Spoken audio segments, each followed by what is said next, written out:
Hello everyone, बेटा start करेंगे आज मॉलिक्यूलर बेसिस ऑफ इनहेरिटेंस का लेक्चर नंबर 15 और इसमें हम आज दो टॉपिक डिस्कस करेंगे। पहला टॉपिक रहने वाला है म्यूटेशन और सेकंड टॉपिक है रेगुलेशन ऑफ जीन एक्सप्रेशन। सबसे पहले हम म्यूटेशन पर डिस्कस करेंगे कि किस तरह के क्वेश्चंस आते हैं। ये मैंने already principle of inheritance and variation में डिस्कस किया था, लेकिन यहां पर इसका मॉलिक्यूलर लेवल पे डिस्कशन बाकी है। ठीक है, तो एक टाइप ऑफ म्यूटेशन होती है सब्स्टिट्यूशन और फ्रेम शिफ्ट म्यूटेशन, उस पर बात करेंगे।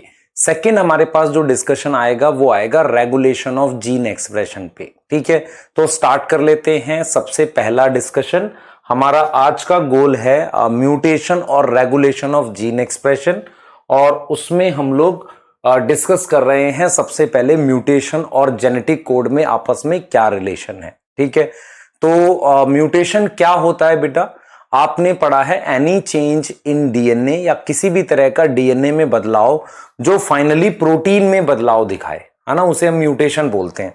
तो म्यूटेशन को अगर हम डिफाइन करें तो अगर मैं डीएनए पर कोई चेंज करता हूं तो आप ये समझिए कि मेरे पास ये डीएनए है, डीएनए से आरएनए बनता है और आरएनए से मेरे पास प्रोटीन बनती है।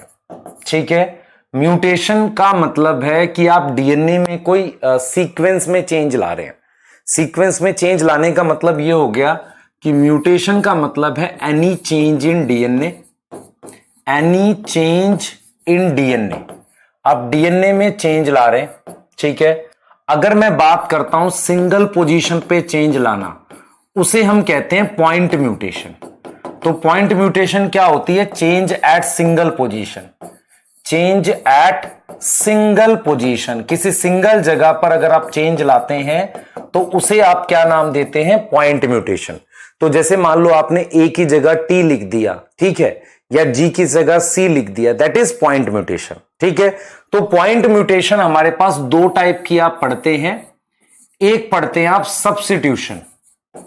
सब्स्टिट्यूशन का मतलब होता है आप एक न्यूक्लियोटाइड हटाकर दूसरा लगा दें।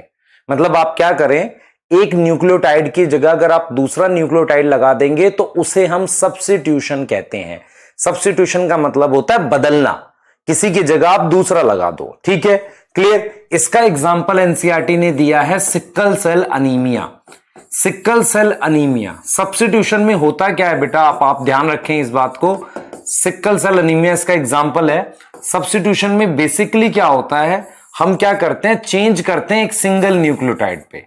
चेंज हम क्या करेंगे, इन सिंगल न्यूक्लियोटाइड पे बदलाव करते हैं, है ना, उस किसी एक की जगह दूसरा लगा देते हैं। दूसरा हमारे पास होता है एडिशन या डिलीशन। एडिशन हो सकता है या डिलीशन कर दो न्यूक्लियोटाइड का, है ना, क्लियर? तो आपको याद रखना है बेटा कि डीएनए पर अगर हम चेंज करेंगे तो आरएनए पर चेंज आएगा और आरएनए पर चेंज आने से प्रोटीन में चेंज आएगा। डीएनए पर चेंज हम लोग जो बात करते हैं पॉइंट म्यूटेशन की।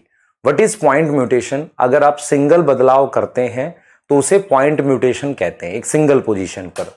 पॉइंट म्यूटेशन दो टाइप का होता है। पहला होता है सब्स्टिट्यूशन। सब्स्टिट्यूशन का मतलब आप ए की जगह टी लगा दो या जी की जगह सी लगा दो।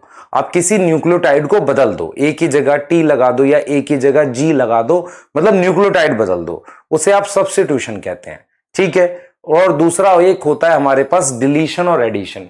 डिलीशन और एडिशन में आप कोई पर्टिकुलर न्यूक्लियोटाइड गायब कर देते हो। ये बहुत इंपॉर्टेंट है क्योंकि इसकी वजह से फ्रेम शिफ्ट म्यूटेशन होती है, उसको हमें समझना है फ्रेम शिफ्ट म्यूटेशन क्या होती है। पर आपने सबसे पहले ये समझा पॉइंट म्यूटेशन का मतलब एक सिंगल पोजीशन पर चेंज। अगर सिंगल पोजीशन पर चेंज होने का मतलब आप एक न्यूक्लियोटाइड में बदलाव ला रहे हो, वो न्यूक्लियोटाइड को आप सब्स्टिट्यूट कर सकते हो, उसकी जगह दूसरा लगा सकते हो, तो एक अमीनो एसिड में बदलाव आएगा, जिसका एग्जांपल सिकल सेल अनीमिया है, जहां पे ग्लूटामिक एसिड रिप्लेस हो जाता है किससे? वैलिन से, है ना, याद आया आपको ये? और फिर एक हम बात करेंगे एडिशन और डिलीशन, जो बेसिकली क्या करेगा आपको, अगला देखेंगे, ध्यान से देखो बेटा। एडिशन और डिलीशन के लिए हम बात करते हैं। ठीक है, अब देखो मैं आपको क्या बता रहा हूं, ध्यान से देखो बेटा। हमने कहा कि टाइप ऑफ म्यूटेशन क्या क्या हो सकती है। एक हमने कहा सब्स्टिट्यूशन, दूसरा हमने डिलीशन और एडिशन की बात की। ठीक है, तो जैसे मान लो मैंने ये मान लो ये मेरे पास आरएनए है, तो इस आरएनए में मेरे पास क्या हो गया, आप समझे ध्यान से। इस आरएनए में क्या हुआ है, म्यूटेशन के बाद की बात कर रहा हूं बेटा मैं, देखो ध्यान से। इस आरएनए में म्यूटेशन हुई है, मतलब डीएनए में म्यूटेशन होके आरएनए में म्यूटेशन आ गई। मान लो इस ए की जगह कुछ और आ गया, तो ये अमीनो एसिड की चेन है, दिस इज अमीनो एसिड की चेन। तो इसमें ये वाला अमीनो एसिड चेंज हो गया, आप देख पा रहे हो, आप देखो ध्यान से। तो डीएनए में म्यूटेशन हुई है, सब्स्टिट्यूशन, उसकी वजह से आरएनए में एक न्यूक्लियोटाइड चेंज हुआ और उसकी वजह से एक अमीनो एसिड चेंज हो गया। तो मेरे पास ये अमीनो एसिड चेंज हो गया बेटा, ये अमीनो एसिड क्या हो गया है, चेंज हो गया। तो अगर सिंगल अमीनो एसिड में बदलाव आता है तो उसे हम क्या नाम देते हैं, सब्स्टिट्यूशन का नाम देंगे। क्या नाम देंगे बेटा, सब्स्टिट्यूशन का नाम देंगे। ठीक है, ये समझ आया। देखो मैंने क्या बोला, मैंने बोला चेंज डीएनए में आया होगा, उसकी वजह से आरएनए में सिंगल न्यूक्लियोटाइड में चेंज आया, उसकी वजह से अमीनो एसिड में चेंज आ गया। अमीनो एसिड में चेंज आया, इसे हमने कहा सब्स्टिट्यूशन म्यूटेशन, एक अमीनो एसिड बदला है। अब हम बात करेंगे फ्रेम शिफ्ट म्यूटेशन की, जो किसकी वजह से होता है, डिलीशन और एडिशन की वजह से। उसको समझने के लिए आपको यह समझ में आना चाहिए कि जो एमआरएनए हमारे पास होता है उसमें कितने फ्रेम होते हैं। फ्रेम शिफ्ट म्यूटेशन को समझने के लिए आपको सबसे पहले यह समझना है कि हमारे पास एमआरएनए में कितने फ्रेम होते हैं। यह समझना बहुत जरूरी है कि एक सिंगल एमआरएनए में कितने फ्रेम होते हैं। तो मेरे पास मैंने ये एक एमआरएनए बनाया हुआ है, ठीक है, एक एमआरएनए बनाया हुआ है। तो मैं आपको ये दिखा रहा हूं, देखो जरा ध्यान से। एक सिंगल एमआरएनए में टोटल 3 अलग अलग फ्रेम होते हैं। 3 अलग अलग फ्रेम का मतलब देखो, यहां से रीड करते हैं हम लोग, AAU, तो एक फ्रेम ये है AAU वाला, फिर GUA यही फ्रेम जो है, फिर मैं क्या लिख रहा हूं C, देखो GUA, फिर CGG ऐसे, फिर CUA, आप देख रहे हैं ये एक फ्रेम है, फिर AGG। आप देखिए, अब देखो मैं इस वाले न्यूक्लियोटाइड को छोड़ देता हूं, यहां से रीड करता हूं AUG, ये 3 यहां ये वाले रीड कर रहा हूं, ये वाला फ्रेम ले रहा हूं। तो AUG, UAC ये वाला, फिर GGC, फिर UA, देख रहे हैं आप, ये सेकंड फ्रेम है। थर्ड फ्रेम यहां से ले लोगे, एक और छोड़ दो, यहां से ले लो बेटा, ठीक है। थर्ड फ्रेम कहां से लोगे, यहां से, दिस वन UGU, फिर ACG, फिर GCU। आपको समझ आया, टोटल 3 फ्रेम होते हैं। पहला फ्रेम ये हो गया, दिस इज फर्स्ट फ्रेम, ये पहला फ्रेम है बेटा, ये सेकंड फ्रेम है ये वाला, this is second frame, and this one is third frame. Total हमारे पास कितने फ्रेम होते हैं, 3 फ्रेम होते हैं, ठीक है। एक एमआरएनए में कितने फ्रेम होते हैं, 3 फ्रेम होते हैं। फ्रेम का मतलब क्या होता है, आप 3 तरीके से इनको रीड कर सकते हैं। मान लो आप पहला वाला लेके चलोगे तो ये वाला फ्रेम आएगा, एक छोड़ दोगे तो सेकंड फ्रेम आएगा, 2 छोड़ दोगे तो थर्ड फ्रेम आएगा। तो इसका मतलब अगर आपसे कोई पूछे कि कितने ओपन रीडिंग फ्रेम होते हैं, मतलब एक एमआरएनए में कितने फ्रेम होते हैं, आप कहोगे 3 कैसे, AAU एक फ्रेम हो गया, इसी को रीड कंटिन्यू करो, फ्रेम 1, फिर एक छोड़ के दूसरा देखो AUG, ये सेकंड फ्रेम हो गया, UAC ये रहा, आप देख रहे हो, ये सेकंड फ्रेम हो गया। थर्ड क्या होगा, यहां से रीड करोगे UGU, फिर ACG ऐसे, ये थर्ड फ्रेम हो गया। तो टोटल एक एमआरएनए में बेटा मेरे पास 3 फ्रेम होते हैं, 3 फ्रेम होते हैं। हम आपको यह समझाने की कोशिश कर रहे हैं, यही रोल होता है स्टार्ट कोडोन का। इन तीनों फ्रेम में से जिसमें भी स्टार्ट कोडोन आता है AUG, वही सिलेक्ट होकर प्रोटीन बनाता है, बाकी दोनों फ्रेम से प्रोटीन नहीं बनती। तो आपको यहां पर यह बात समझ में आनी चाहिए कि इन एमआरएनए मेरे पास टोटल मेरे पास 3 फ्रेम होते हैं, टोटल 3 फ्रेम प्रेजेंट है, and out of all 3 frame only one get selected। सिर्फ एक फ्रेम क्या होगा, सिलेक्ट हो जाएगा, ठीक है, एक फ्रेम क्या होगा, सिलेक्ट हो जाएगा। तो हमारे पास टोटल mRNA में 3 फ्रेम होते हैं बेटा, 3 फ्रेम होते हैं। उसमें से क्या होता है, सिर्फ एक फ्रेम सिलेक्ट हो जाएगा, 3 में से सिर्फ एक फ्रेम सिलेक्ट हो जाएगा। क्लियर है, आपको समझ आ रही है? वही फ्रेम कौन सा सिलेक्ट होता है, जिसमें AUG होता है। तो आपने क्या सीखा, आपने ये सीखा बेटा कि mRNA जो है हमारे पास उसमें 3 फ्रेम है, जिसमें AUG होगा वो सिलेक्ट होगा। अब म्यूटेशन देखो कैसे होगी, ध्यान से देखो बेटा। मान लो मैं ये फ्रेम लिख रहा हूं, देखो ध्यान से देखो। मान लो ये वाला फ्रेम है जो सिलेक्ट होता है, जिसमें AUG है। किसी कारण से इसको मैं डिलीट कर दूं, इसको मैं डिलीट कर दूं, तो AUG के बाद नॉर्मली क्या था, यहां पर UCC था, G मान लो GGU है, UCC के बाद GGU था। लेकिन अगर मैंने डिलीशन कर दिया, मैंने इसको डिलीट कर दिया, तो AUG तो आया, उसके बाद U नहीं आया, फिर क्या आ गया, CCG आ गया। आप देख पा रहे हो, ये आ गया। तो आपको ये समझ में आना चाहिए कि जैसे ही मैं कोई न्यूक्लियोटाइड डिलीट करता हूं, जैसे मैं इसको डिलीट करता हूं, तो अगला वाला फ्रेम सिलेक्ट हो जाता है। इसे कहते हैं frame shift mutation. Frame shift mutation का मीनिंग ये होता है कि जैसे आपने ये 3 रीड किया, ये AUG आपने रीड किया, आपने इसको डिलीट कर दिया, तो रीड क्या होना चाहिए था, UCC रीड होना चाहिए था, लेकिन इसको डिलीट करने की वजह से CCG रीड हो रहा है, तो अगला फ्रेम सिलेक्ट हो गया। जैसे मान लो अगर मैं इसको दिखाऊं आपको कि हमने कहा कि टोटल कितने फ्रेम होते हैं, मैंने कहा 3 फ्रेम होते हैं। मान लो ये 3 फ्रेम है, ये AUG है, उसके बाद UAC है। आप इसको गायब कर दो, U को गायब कर दो, तो AUG के बाद ACG आ जाएगा। अब ACG किस फ्रेम में, अगले वाले फ्रेम में। देखो अगर मान लो इसे गायब कर दें, तो AUG के बाद ये U हट गया, तो ACG GCU, तो ये वाला फ्रेम चलने लग गया ना।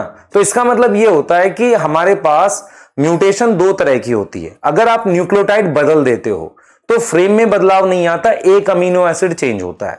लेकिन अगर आप किसी कारण से कोई न्यूक्लियोटाइड हटा दो, तो ये फ्रेम से अगला वाला फ्रेम सिलेक्ट हो जाएगा। देखो ये हटाते ही अब ये 3 ये वाला फ्रेम ना चल के ACG GCU, अच्छा इन दोनों को भी हटा देते हैं, मान लो इन दोनों को हटा देते हैं। मैंने AUG के बाद ये 2 हटा दिए, तो फिर कौन सा फ्रेम चल गया, CGG, ये वाला फ्रेम चल गया बेटा। आपको समझ आ रहा है? इसका मतलब ये हुआ, अच्छा अगर मैं 3 डिलीशन कर दूं, ये तीनों हटा दूं, तो AUG GGC क्या हुआ, फ्रेम वही रहेगा लेकिन एक अमीनो एसिड कम हो जाएगा। तो आपको यह समझ में आना चाहिए कि हमारे पास म्यूटेशन की टाइप होती है। एक होती है सब्स्टिट्यूशन, जिसमें आप बदल दो तो एक अमीनो एसिड बदलता है। दूसरे में अगर आप डिलीशन करोगे, मान लो 1 डिलीट करोगे तो अगला फ्रेम आ जाएगा, 2 डिलीट करोगे फिर एक और फ्रेम आएगा। लेकिन जब अगर आप 3 डिलीशन करते हो, 1 2 3, इन तीनों को डिलीट कर देते हो, तो फ्रेम वही रहता है, एक अमीनो एसिड कम हो जाएगा। फ्रेम वही रहने का मतलब AUG UAC हटा दिया आपने पूरा, तो फिर फ्रेम वही रहा ना। AUG के बाद UAC नहीं है, पर GGC वही फ्रेम चल रहा है, ये सेकंड वाला। आपको समझ आ रही है? तो आपके पास टोटल कितने फ्रेम होते हैं, आप कहोगे 3। अगर मैं एक एडिशन या एक डिलीशन करूंगा तो फ्रेम शिफ्ट हो जाएगा, 2 एडिशन 2 डिलीशन फ्रेम शिफ्ट हो जाएगा। लेकिन अगर मैं 3 एडिशन या 3 डिलीशन करता हूं तो फ्रेम वही रहने वाला है। क्लियर है? यहां तक समझ में आ गई? इसे हम फ्रेम शिफ्ट म्यूटेशन कहते थे। एनसीईआरटी ने इसको कैसे दिया है, देखो एनसीईआरटी ने बताया है, मान लो आपके पास एक वर्ड है, राम हैज रेड कैप, ऐसे करके बताया। मान लो मैं इस R को डिलीट कर देता हूं, डिलीट कर दिया, तो राम हैज, अब EDC आप देख रहे हो, EDC और AP हो गया। फिर मैंने E को भी डिलीट कर दिया, 2 डिलीशन कर दिए, तो DCA और फिर P। मान लो मैंने D को भी डिलीट कर दिया, 3 डिलीशन कर दिए, तो 3 डिलीशन करने से क्या हुआ, फ्रेम वही आ गया, कैप वाला। देखो ये फ्रेम वापसी आ गया, सिर्फ क्या हट गया, रेड हट गया। तो इसका मतलब हम ये लिख रहे हैं कि 3 डिलीशन करने से फ्रेम सेम रहेगा, बस क्या कम हो जाएगा, 1 अमीनो एसिड लेस, एक अमीनो एसिड कम हो जाएगा, क्योंकि एक पूरा ही ट्रिपलेट हट गया। देखो पहले मैंने R डिलीट किया तो तो EDC आ गया, ये रहा। फिर मैंने E डिलीट किया तो DCA आ गया, और अगर मैंने D भी डिलीट कर दिया, 3 डिलीशन कर दिए, तो फाइनली वापसी कैप, फ्रेम वही आ गया। तो ये है बेटा फ्रेम शिफ्ट म्यूटेशन।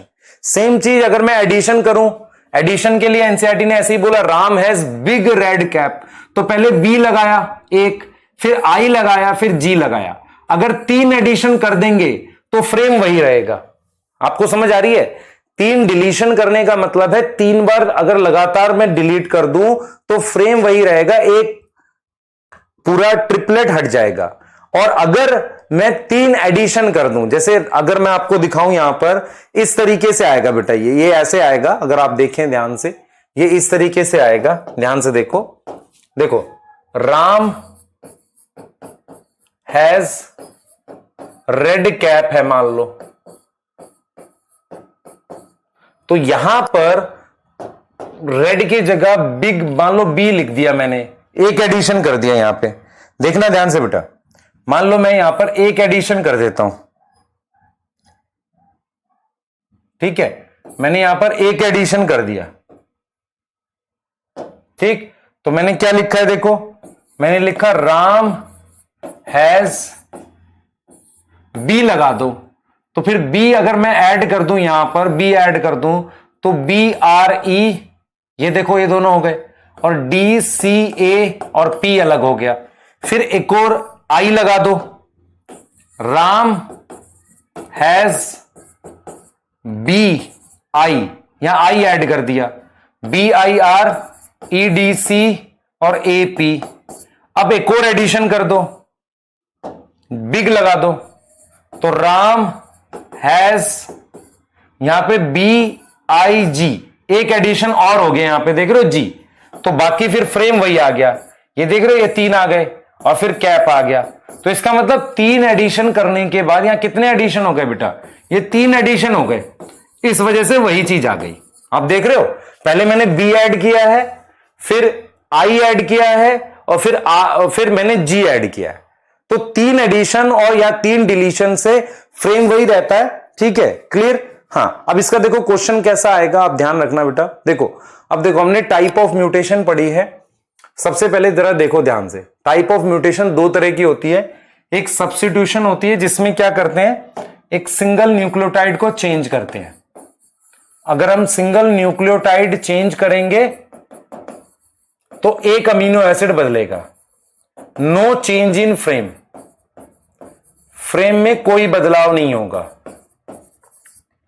डिलीशन और एडिशन करेंगे, आप समझ लो ध्यान से, डिलीशन और एडिशन करेंगे तो चेंज इन फ्रेम हो जाएगा। क्या होगा, चेंज इन फ्रेम होगा, जिसे आप फ्रेम शिफ्ट म्यूटेशन कहते हैं, ठीक है। उसके बाद बेटा आपको मैंने ये बता दिया। अब देखो यहां पे देखो, अब on the basis of effect, कि इफेक्ट के बेसिस पर कौन सी म्यूटेशन है, on the basis of effect हमारे पास किस तरह की म्यूटेशन होती है। सबसे पहले हमारे पास नॉनसेंस म्यूटेशन, मिससेंस म्यूटेशन और same sense mutation. Nonsense mutation का मतलब क्या होता है, सुनना ध्यान से बेटा। नॉनसेंस म्यूटेशन का मतलब होता है कि अगर मेरे पास, ध्यान से सुनो, अगर मेरे पास मान लो मैं डिलीशन करूं या एडिशन करूं या सब्स्टिट्यूशन करूं, किसी कारण से स्टॉप कोडोन बन जाए और प्रोटीन पहले रुक जाए। मान लो मैंने म्यूटेशन करी, देखो मान लो यहां AUG था, यहां UAC था, यहां UA मान लेते हैं, देखो यहां था हमारे पास GGG था, यहां पे मेरे पास UAC था और यहां UA है। मान लो मैं किसी रीजन से इस C को हटा दूं, डिलीट कर दूं, उस वजह से UAA स्टॉप कोडोन बन गया। ये तो नॉनसेंस म्यूटेशन क्या होती है कि अगर किसी वजह से म्यूटेशन हो और स्टॉप कोडोन बन जाए तो उसे हम कहते हैं नॉनसेंस म्यूटेशन। तो ड्यू टू म्यूटेशन अगर स्टॉप कोडोन आ जाए, क्या आ जाए, स्टॉप कोडोन फॉर्म हो जाए। स्टॉप कोडोन फॉर्म होने से क्या होगा, अर्ली स्टॉप हो जाएगी प्रोटीन क्या होगी, अर्ली स्टॉप हो जाएगी। उसे हमने क्या नाम दे दिया बेटा, नॉनसेंस म्यूटेशन का नाम दे दिया। नॉनसेंस म्यूटेशन का मतलब है प्रोटीन पहले रुक जाएगी, स्टॉप कोडोन बन जाता है, ठीक है, प्रोटीन पहले रुक जाती है। मिससेंस म्यूटेशन का मतलब यह होता है कि मेरे पास मान लो ये था, सीक्वेंस था AUG UGG, सही है, ट्रिपल G फिर ट्रिपल U, ऐसे था। मान लो इसकी जगह कोई और अमीनो एसिड आ गया, जैसे मान लेते हैं ट्रिपल U था, यहां पर A आ गया, तो ये फिनाइल एलानिन के लिए था, ये किसी और अमीनो एसिड के लिए आ गया। तो मिससेंस म्यूटेशन का मतलब होता है चेंज इन अमीनो एसिड, जैसे कि sickle cell anaemia, change in amino acid अगर होता है तो उसे हम क्या बोलते हैं, मिससेंस म्यूटेशन। याद रखो, देखो नॉनसेंस म्यूटेशन का मतलब नॉनसेंस कोडोन बन जाना।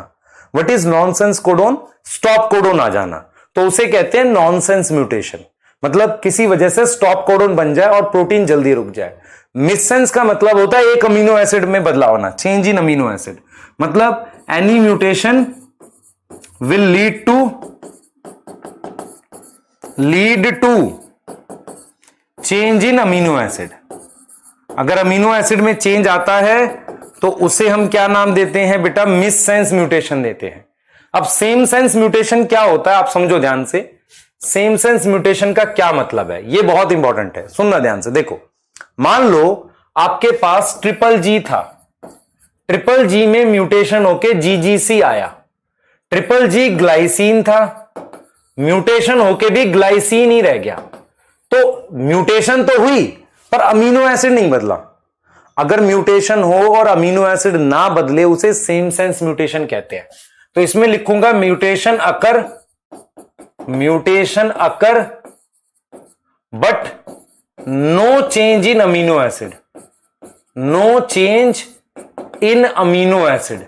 अमीनो एसिड में अगर कोई बदलाव नहीं हुआ तो उसे हम क्या बोल रहे हैं, सेम सेंस म्यूटेशन बोल रहे हैं। तो आपके पास टोटल कितने तरह की म्यूटेशन हो गई, एक nonsense mutation, second missense mutation and third same sense mutation. तीन तरह की आपके पास म्यूटेशन हो गई, ए नॉनसेंस, बी मिससेंस और सी मेरे पास सेम सेंस। ये तीन तरह की म्यूटेशन आपने अपने दिमाग में बिठानी है, नॉनसेंस, मिससेंस और सेम सेंस। ये तीन तरह की म्यूटेशन आपको अपने दिमाग में बिठानी है। क्लियर हो गई बात? नॉनसेंस, मिससेंस और सेम सेंस, ठीक है, ये तीन तरह की म्यूटेशन होती हैं हमारे पास, नॉनसेंस, मिससेंस और सेम सेंस, ठीक है। तो म्यूटेशन पर इतना याद करना आपने। इसके क्वेश्चंस कैसे आते हैं मैं बता देता हूं आपको। एक क्वेश्चन ये आएगा कि मान लो आपके पास 1000 न्यूक्लियोटाइड है, ठीक है, या देखो मैं आपको एक क्वेश्चन बताता हूं। देखो क्वेश्चन इसका कैसे आएगा, देखो इस तरीके का क्वेश्चन आएगा, ध्यान से देखना। मान लो आपके पास 300 अमीनो एसिड्स हैं, आप खुद से सोच के बताओ कितने न्यूक्लियोटाइड चाहिए। तो 300 इंटू 3 ट्रिपलेट होता है ना, प्लस 3 न्यूक्लियोटाइड स्टॉप कोडोन वाले, तो इसका मतलब हो गया 900 प्लस 3, टोटल 903 न्यूक्लियोटाइड चाहिए होते हैं अगर मुझे 300 अमीनो एसिड की प्रोटीन बनानी है। कैसे 300 अमीनो एसिड की प्रोटीन बनाने के लिए 900 क्यों चाहिए? क्योंकि मैं अगर आपको ध्यान से बताऊं यहां पर बेटा AUG, ये 3 न्यूक्लियोटाइड है ना, 3 न्यूक्लियोटाइड की जगह आप एक अमीनो एसिड जोड़ते हो, इसकी जगह आप एक अमीनो एसिड जोड़ते हो, तो टोटल 300 अमीनो एसिड के लिए 900 न्यूक्लियोटाइड चाहिए। और 3 कौन से चाहिए बेटा? Stop codon. 3 स्टॉप कोडोन, मतलब स्टॉप कोडोन जो होगा उसके अंदर 3 न्यूक्लियोटाइड होते हैं ना, जैसे UA आ जाए तो 3 हो गए। तो आपको अगर 300 अमीनो एसिड की चेन बनानी है तो कम से कम 903 न्यूक्लियोटाइड चाहिए। 903 क्यों? क्योंकि 300 प्लस 3, आपको समझ आ रही है? 300 प्लस 900 क्यों? ये वाला। मान लो मैं आपसे पूछूं कि 500 अमीनो एसिड की चेन है, उसके लिए कितने चाहिए भाई? आप कहोगे सर 500 इंटू 3 प्लस 3। 3 क्यों? क्योंकि ये स्टॉप कोडोन है, ठीक है। This is 1500 plus 3, 1503। क्लियर है ये चीज? यहां तक समझ में आ रही है? तो ये आपके सामने है बेटा, ये आपके सामने है 300 अमीनो एसिड, ठीक है, 1503, ये चीज समझो ध्यान से। नेक्स्ट अब हम लोग डिस्कस करने वाले हैं बेटा रेगुलेशन ऑफ जीन एक्सप्रेशन, एक टॉपिक है जो बहुत इंपॉर्टेंट टॉपिक है और आपकी एनसीईआरटी में भी काफी अच्छे से दे रखा है। इसको ध्यान से सुनेंगे आप लोग और बहुत इंपॉर्टेंट है, ध्यान से सुनो बेटा। देखो हम डिस्कस करने जा रहे हैं रेगुलेशन ऑफ जीन एक्सप्रेशन, सुनना ध्यान से जो मैं आपको बताऊंगा। देखो सबसे पहले आपको 2-3 टर्म्स का मतलब समझना है। सबसे पहले आपको समझना है मतलब जीन एक्सप्रेशन का, what is meaning of gene expression, इसको समझो पहले, फिर रेगुलेशन शब्द का मतलब समझना। जीन एक्सप्रेशन का मतलब होता है कि बेसिकली जीन क्या करे, gene is able to make polypeptide. अगर वो प्रोटीन या पॉलीपेप्टाइड चेन बना पाती है तो उसे हम कहते हैं जीन एक्सप्रेशन। उसे हम क्या बोलते हैं बेटा, जीन एक्सप्रेशन बोलते हैं। तो जीन एक्सप्रेशन का मतलब होता है कि हमारे पास, ध्यान से सुनेंगे, हमारे पास वो पॉलीपेप्टाइड चेन बना पाए, उसे हम क्या नाम देते हैं, जीन एक्सप्रेशन का नाम देते हैं। तो जीन एक्सप्रेशन वर्ड का मतलब है कि कोई जीन प्रोटीन बना पाए। अब मैं आपको रेगुलेशन वर्ड समझाता हूं। रेगुलेशन का मतलब होगा बेटा, ध्यान से देखें, रेगुलेशन ऑफ जीन एक्सप्रेशन, इसका क्या मतलब है, ध्यान से देखना बेटा। रेगुलेशन ऑफ जीन एक्सप्रेशन का मीनिंग यह हुआ, रेगुलेशन ऑफ जीन एक्सप्रेशन का मतलब समझना। रेगुलेशन ऑफ जीन एक्सप्रेशन का मीनिंग यह है कि आप रेगुलेट कर रहे हो कि किस तरीके से जीन एक्सप्रेस कर रही है। मीनिंग क्या हुआ समझना ध्यान से। रेगुलेशन ऑफ जीन एक्सप्रेशन का मतलब है कि आप कंट्रोल करो कि प्रोटीन बने कि नहीं बने। रेगुलेशन ऑफ जीन एक्सप्रेशन का मतलब हो गया एक तरीके से control whether protein get synthesise or not, protein बने या ना बने, इस तरह के कंट्रोल को हम क्या बोलते हैं, रेगुलेशन बोलते हैं। मैं आपको कुछ बेसिक बातें समझाने जा रहा हूं, ध्यान से सुनना, आपके लिए इंपॉर्टेंट है। देखो ये 2 टर्म्स मैंने अभी समझाई, मेरी बात समझना। मैं आपसे अगर पूछूं कि आपका स्किन सेल, ध्यान से सुनेंगे, स्किन सेल और आपका लिवर सेल, उसमें क्या अंतर है? आप कहोगे सर दोनों अलग अलग तरह के सेल है और दोनों अलग अलग तरह की प्रोटीन बना रहे हैं। मैं कहूंगा ठीक है, बढ़िया, और सोचो। तो आपको यह भी सोचना है इसमें कि दोनों के अंदर डीएनए एग्जैक्टली सेम है। मतलब आपका जो स्किन सेल है और आपका लिवर सेल है या पेनक्रियास का बीटा सेल है, सभी तरह के सेल का डीएनए एग्जैक्टली सेम है। क्लियर? पर वो सेल अलग क्यों है? तो हमारे दिमाग में यह आता है कि हमारे सेल्स के अंदर इंफॉर्मेशन होती है प्रोटीन बनाने को लेके, मतलब हमारे पास जीन होती है जो प्रोटीन बना सकती है। पर 2 सेल आपस में अलग क्यों है? क्योंकि वो अलग अलग टाइप की प्रोटीन बना सकते हैं। तो हम आपको यहां पर यह समझाने की कोशिश कर रहे हैं कि रेगुलेशन ऑफ जीन एक्सप्रेशन का मतलब क्या है। जीन एक्सप्रेशन का मतलब होता है प्रोटीन बनाना, रेगुलेशन का मतलब उसे कंट्रोल करना। तो सबसे पहले हम यह जानना चाहते हैं कि कंट्रोल करना ही क्यों है, मतलब किसी चीज को क्यों कंट्रोल करना है। तो मैं आपको यह बताना चाह रहा हूं क्योंकि अलग अलग सेल्स का फंक्शन अलग अलग है। मतलब हमें यह समझ में आना चाहिए कि स्किन सेल अलग काम करती है as compare to liver cell के। लिवर सेल के कंपैरिजन में स्किन सेल अलग तरीके से काम करता है। तो कहीं ना कहीं क्या है बेटा, हमारे पास एक कंट्रोल है कि भाई इसमें अलग प्रोटीन बनेंगी, आपके लिवर सेल में अलग प्रोटीन बनेंगी। तो ये जो अलग अलग टाइप की प्रोटीन बनती हैं, इस वजह से ये सेल अलग अलग होते हैं। आपको समझ आ रही है मैं क्या कहना चाह रहा हूं? ठीक है, आप सोचो जरा, इसको ऐसे सोचो, जैसे हम लोग एक वर्ड यूज करते हैं स्टेम सेल। आपने शब्द सुना होगा स्टेम सेल। स्टेम सेल क्या होता है? आपकी बॉडी का वो सेल जो कोई भी सेल में कन्वर्ट हो सकता है। मान लो वो बॉडी में कोई भी सेल बना सकता है। जैसे अगर आपने कभी मोरूला पढ़ा था, मोरूला याद है एम्ब्रियो में, तो एम्ब्रियो में जो मोरूला का सेल होता है वो बॉडी की कोई भी सेल बना सकता है क्योंकि उसमें सारी जीन्स एक्टिव होती हैं। जैसे जैसे बॉडी में डिफरेंशिएशन होती है, डिफरेंशिएशन समझ में आता है, मोरूला से मेरे पास ब्लास्टोसिस्ट बनता है जहां पर जर्म लेयर्स बनती हैं। वहां पर क्या हो जाता है बेटा, धीरे धीरे कुछ जीन्स एक्टिव और कुछ जीन्स इनएक्टिव हो जाती हैं। तो हमने यहां पर आपको यह समझाना है कि हमारी बॉडी के सभी प्रकार के सेल्स का डीएनए एग्जैक्टली सेम होता है। जरूरत के हिसाब से हम प्रोटीन को बनाते हैं और उसी हिसाब से उसे कंट्रोल करते हैं। हम अगर आपको यह बताएं कि स्किन सेल लिवर सेल से क्यों अलग है, because they are making different protein. अगर मैं प्रोटीन बनाने को कंट्रोल कर सकता हूं तो सेल को हम कहेंगे वो इसलिए अलग अलग है। तो अगर मैं आपसे कहूं, आपको मैं इस चीज को स्टेटमेंट को बोलूं तो मैं कहूंगा कि skin cell and liver cell का डीएनए एग्जैक्टली सेम है।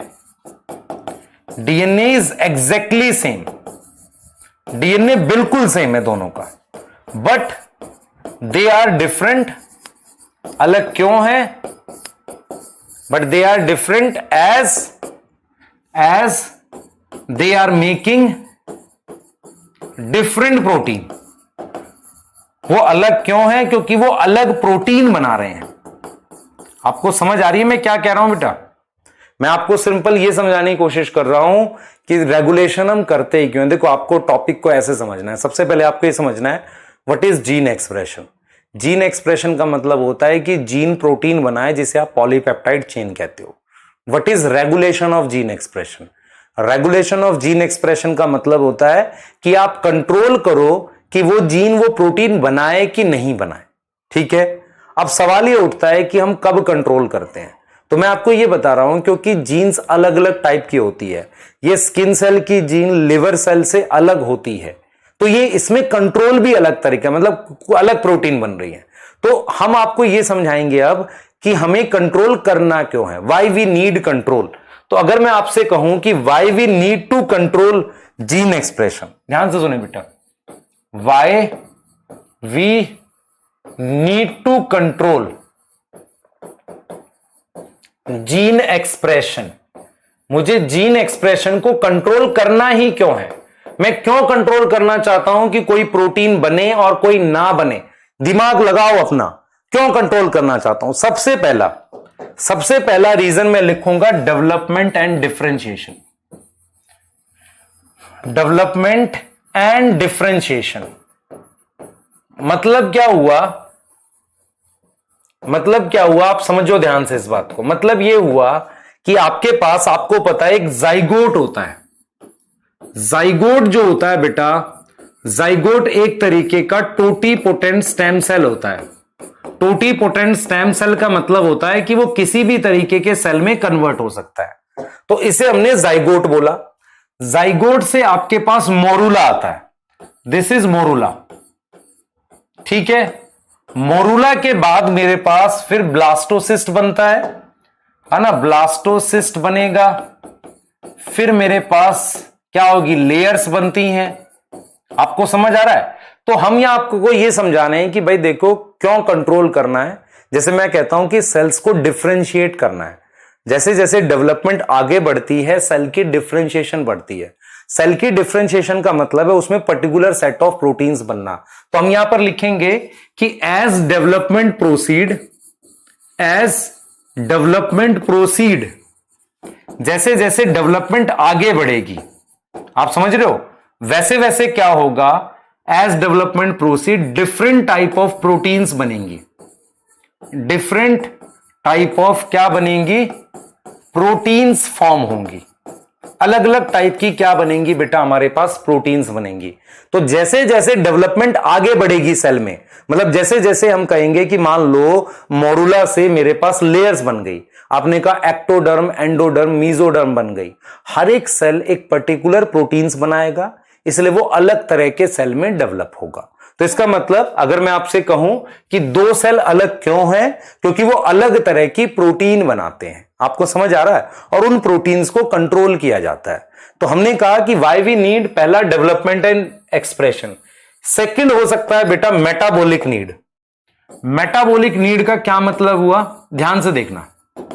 मान लो आपको एनसीईआरटी ने इसका एग्जांपल भी दिया। आपको एनसीईआरटी ने दिया है कि मान लो मेरे पास एक बैक्टीरिया का सेल है, वो लैक्टोज यूज करना चाहता है।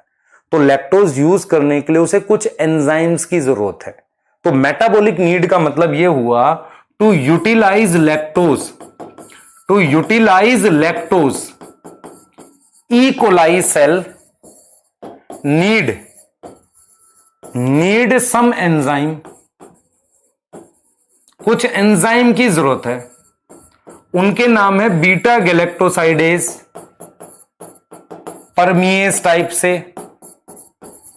तो मेरा पॉइंट यहां पर यह है बेटा, मेरा पॉइंट यहां पर यह है कि जैसे ही सेल को नीड पड़ेगी कोई चीज मान लो मैं कहता हूं कि सेल को क्या करना है, इस चीज को यूज करना है। मान लो सेल चाहता है, एक ई कोलाई का सेल है, वो चाहता है कि वो लैक्टोज का इस्तेमाल करे। लैक्टोज का इस्तेमाल करने के लिए उसे कुछ एंजाइम चाहिए, तो उस एंजाइम को वो तभी बनाए जब लैक्टोज प्रेजेंट हो। तो इसका मेटाबॉलिक नीड का मतलब यह हुआ कि ई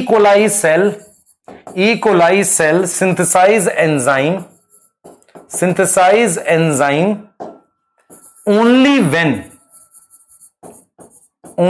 when it need to utilize lactose।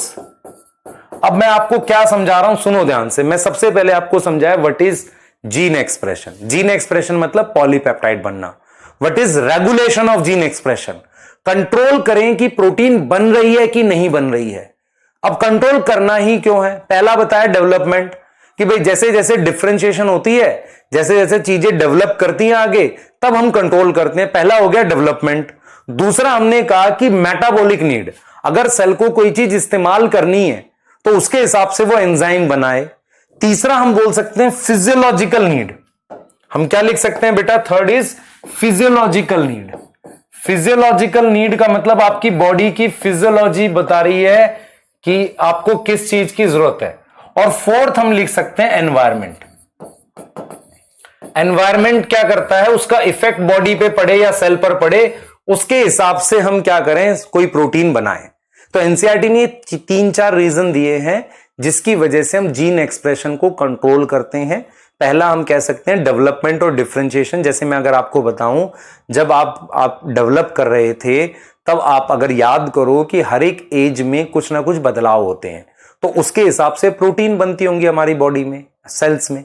ऐसे ही मेरे पास हम कहते हैं मेटाबॉलिक नीड, अगर कोई एंजाइम इस्तेमाल करना है तो उसके हिसाब से नीड होगी। फिर हम बात कर सकते हैं मेटाबॉलिक नीड के बाद हम बात कर सकते हैं फिजियोलॉजिकल नीड। फिजियोलॉजिकल नीड क्या होता है बेटा, कि फिजियोलॉजी के हिसाब से, फिजियोलॉजी क्या हो गई कि मान लो हमारी बॉडी में जैसे हम कहते हैं इंसुलिन है। इंसुलिन कब बनेगा, जब ब्लड का ग्लूकोज का लेवल डिक्रीज करना होगा। तो मान लो मैं कहता हूं कि जीन फॉर इंसुलिन कब एक्टिव होगी, एक्टिव होगी to decrease blood glucose level. आपको समझ आ रहा है, तो ब्लड के ग्लूकोज लेवल को, तो आपको यह चीज समझ आनी चाहिए कि हमारी बॉडी की फिजियोलॉजी को कंट्रोल करने के लिए प्रोटीन बनती है। या आप मान लो कभी लो टेम्परेचर एरिया में चले गए, कुछ खास तरह की प्रोटीन बनने लगी, तो इसे एनवायरमेंट नीड कहते हैं। ठीक है, तो ये रीजन है कि हमारे पास जीन एक्सप्रेशन को कंट्रोल किया जाता है। अब सवाल यह है कि मैं प्रोटीन को किन किन लेवल्स पर कंट्रोल कर सकता हूं।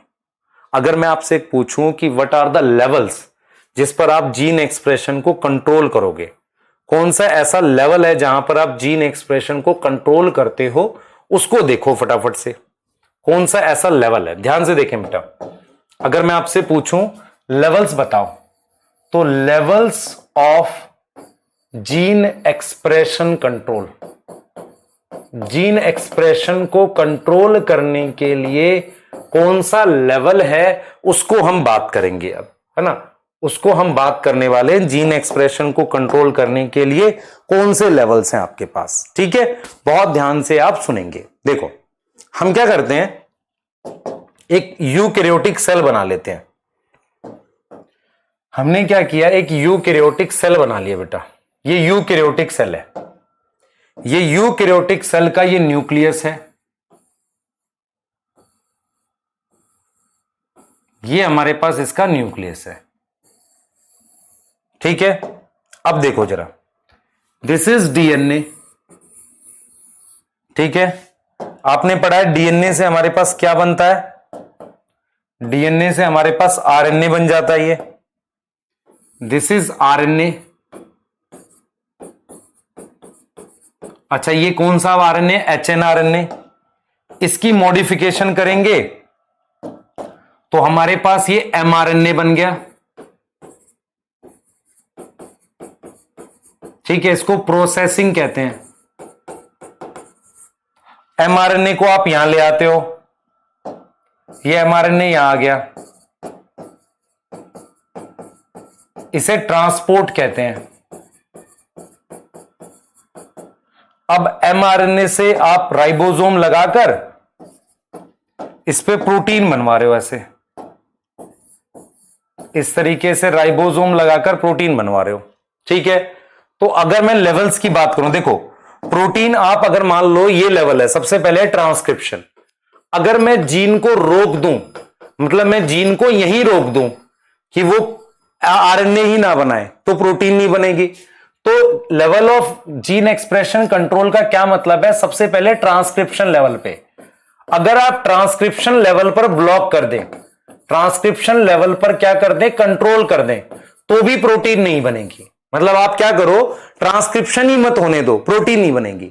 तो कौन कौन से लेवल पे आप रोक सकते हो प्रोटीन बनना? सबसे पहला लेवल है ट्रांसक्रिप्शन लेवल। तो ट्रांसक्रिप्शन लेवल कंट्रोल करोगे तो प्रोटीन स्टॉप कर सकते हो। दूसरा लेवल हो गया प्रोसेसिंग। प्रोसेसिंग लेवल मतलब पोस्ट ट्रांसक्रिप्शनल मॉडिफिकेशन, पीटीएम कह रहे हैं, पोस्ट ट्रांसक्रिप्शनल मॉडिफिकेशन। ये हो गई हमारे पास प्रोसेसिंग। थर्ड हमने क्या करा? थर्ड हमने लिखा ट्रांसपोर्ट लेवल। ट्रांसपोर्ट लेवल मतलब हम एमआरएनए को मूव कर रहे हैं बाहर। एमआरएनए को कहां मूव कर रहे हैं? बाहर मूव कर रहे हैं। और फोर्थ मैंने लिखा ट्रांसलेशन लेवल। अगर आप इसमें से कोई भी लेवल पर ब्लॉक करोगे तो प्रोटीन नहीं बनेगी। मतलब टोटल मैंने ये 4 लेवल लिखे हैं यूकैरियोट में। ट्रांसक्रिप्शन अगर नहीं होने दोगे तो प्रोटीन, एचएनआरएनए नहीं बनेगा तो प्रोटीन नहीं बनेगी। अगर प्रोसेसिंग नहीं होने दोगे, पोस्ट ट्रांसक्रिप्शनल मॉडिफिकेशन नहीं होने दोगे तो प्रोटीन नहीं बनेगी। अगर ट्रांसपोर्ट नहीं करने दोगे, ट्रांसपोर्ट का मतलब होता है न्यूक्लियस से कहां लाना, साइटोप्लाज्म में, तो प्रोटीन नहीं बनेगी। और ट्रांसलेशन नहीं होने दोगे तो प्रोटीन नहीं बनेगी। तो हम इस चीज को समझ रहे हैं यहां पर कि यूकैरियोट्स में हमारे पास ये 4 लेवल है जिस पे आप क्या कर सकते हो, जीन एक्सप्रेशन को कंट्रोल कर सकते हो। आप समझो ध्यान से बेटा। तो हम इस चीज को लिख रहे हैं कि in eukaryotes if any one of the four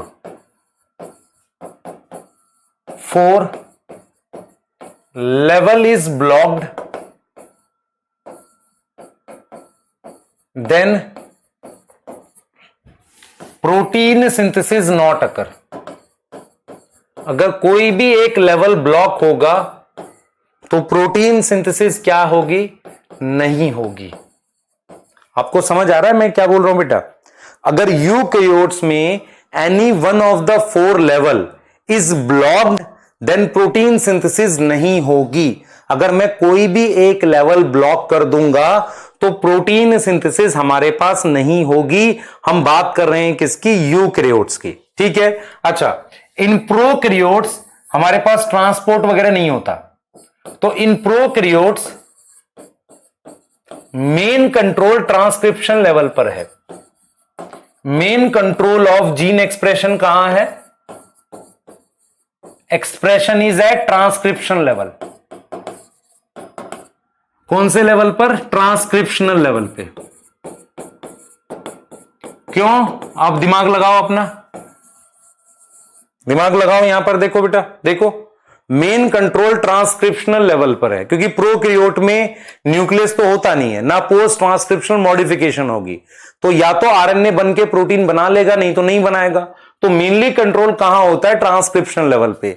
लेकिन यूकैरियोट्स में अगर आप इन चारों में से कहीं भी ब्लॉक कर दोगे तो मेरे पास प्रोटीन नहीं बनेगी। ये समझ आ गया? तो सबसे पहले आपको बताया जीन एक्सप्रेशन का मतलब प्रोटीन बनाना, रेगुलेशन मतलब कंट्रोल करना।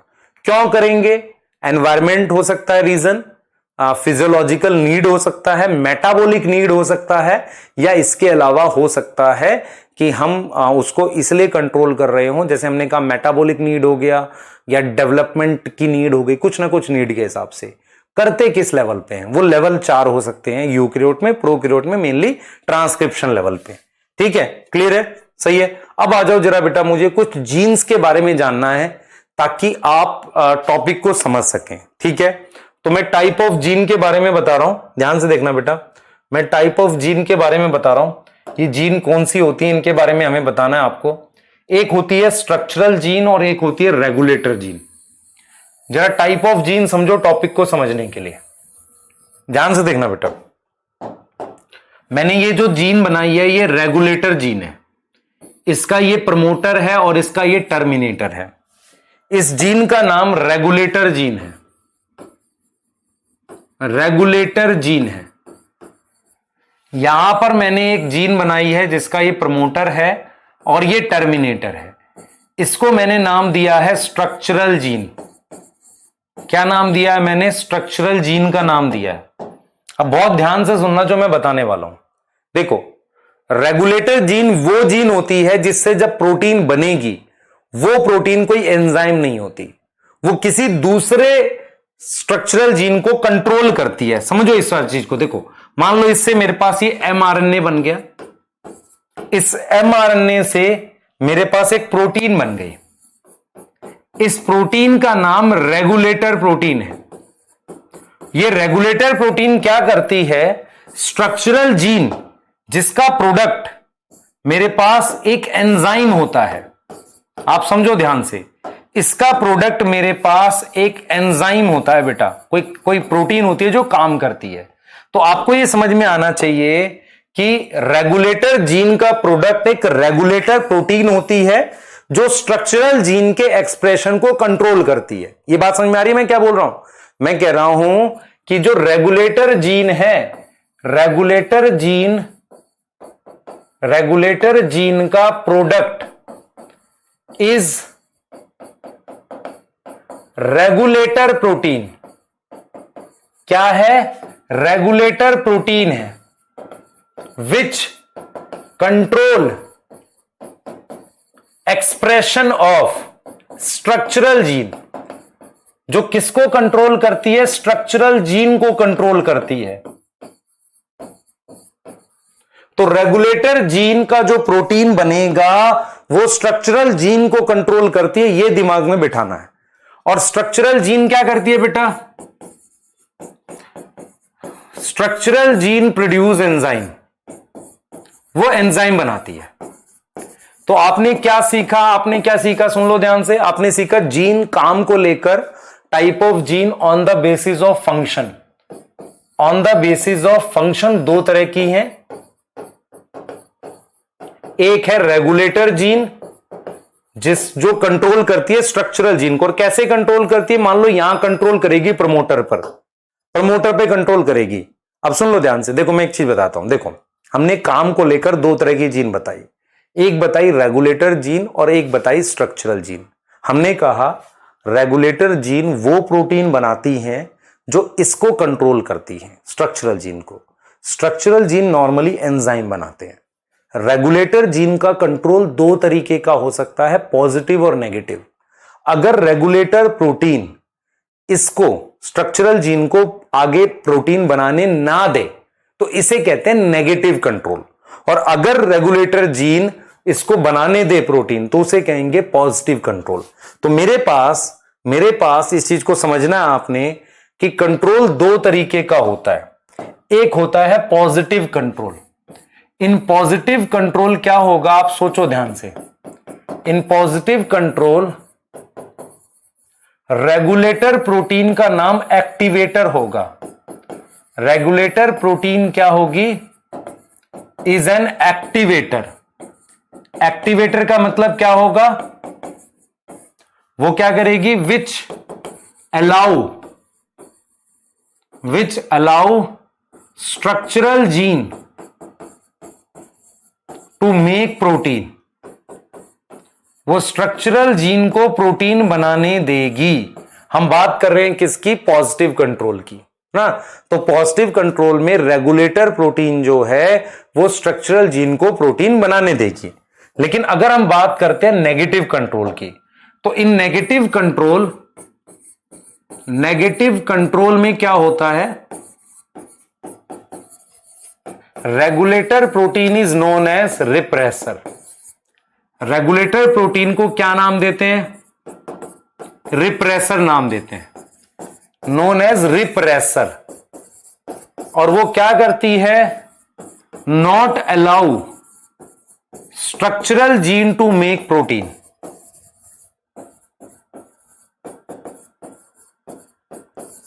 आपको समझ आ रही है बात, मैंने क्या बोला बेटा? देखो समझने की कोशिश करो, फिर से देखो। रेगुलेटर प्रोटीन का दो काम हो सकता है, या तो वो एक्टिवेटर की तरह काम कर सकती है, मतलब वो इसको प्रोटीन बनाने दे, नहीं तो वो कैसे काम कर सकते हैं, रिप्रेसर। रिप्रेसर होगा कि वो उसको रोक दे, या तो एक्टिवेटर की तरह काम करेगी या रिप्रेसर की तरह काम करेगी। तो आपने क्या क्या सीख लिया भाई? सबसे पहले आपने क्या सीखा? आपने ये सीखा कि मेरे पास जीन दो तरह की होती है, एक रेगुलेटर जीन होती है, एक स्ट्रक्चरल जीन होती है। स्ट्रक्चरल जीन एंजाइम बनाती है, रेगुलेटर जीन एक प्रोटीन बनाती है जो स्ट्रक्चरल जीन को कंट्रोल करती है, इसे कंट्रोल करती है। रेगुलेटर जीन से बना हुआ प्रोटीन दो तरह का हो सकता है, या तो वो एक्टिवेटर होगा, मतलब उसे प्रोटीन बनाने देगा, या वो क्या होगा बेटा, रिप्रेसर होगा, प्रोटीन बनाने नहीं देगा। यहां तक समझ में आ रही है बात? ये चीज समझ में आ गई? इसीलिए हम कहते हैं कंट्रोल दो तरीके का है, पॉजिटिव और नेगेटिव कंट्रोल। अगर रेगुलेटर जीन की बनी हुई प्रोटीन स्ट्रक्चरल जीन को प्रोटीन बनाने दे तो उसे पॉजिटिव कंट्रोल कहते हैं, और अगर ना बनाने दे तो उसे नेगेटिव कंट्रोल कहते हैं। और रेगुलेटर प्रोटीन को यहां पर हम नाम देते हैं रिप्रेसर। रेगुलेटर प्रोटीन को क्या नाम दे देते हैं? रिप्रेसर का नाम दे देते हैं। इतनी चीज आपको समझ आनी चाहिए। अब हम बात करेंगे बेटा यहां से एक और चीज पे, ठीक है, एक डिस्कशन और है हमारे पास, कॉन्स्टिट्यूटिव और नॉन कॉन्स्टिट्यूटिव जीन पे बात करना है, ठीक है। एक और जीन होती है टाइप ऑफ जीन पे, एक होती है कॉन्स्टिट्यूटिव और एक होती है नॉन कॉन्स्टिट्यूटिव। ध्यान से सुनना मेरी बात। कॉन्स्टिट्यूटिव जीन वो होती है विच ऑलवेज एक्सप्रेस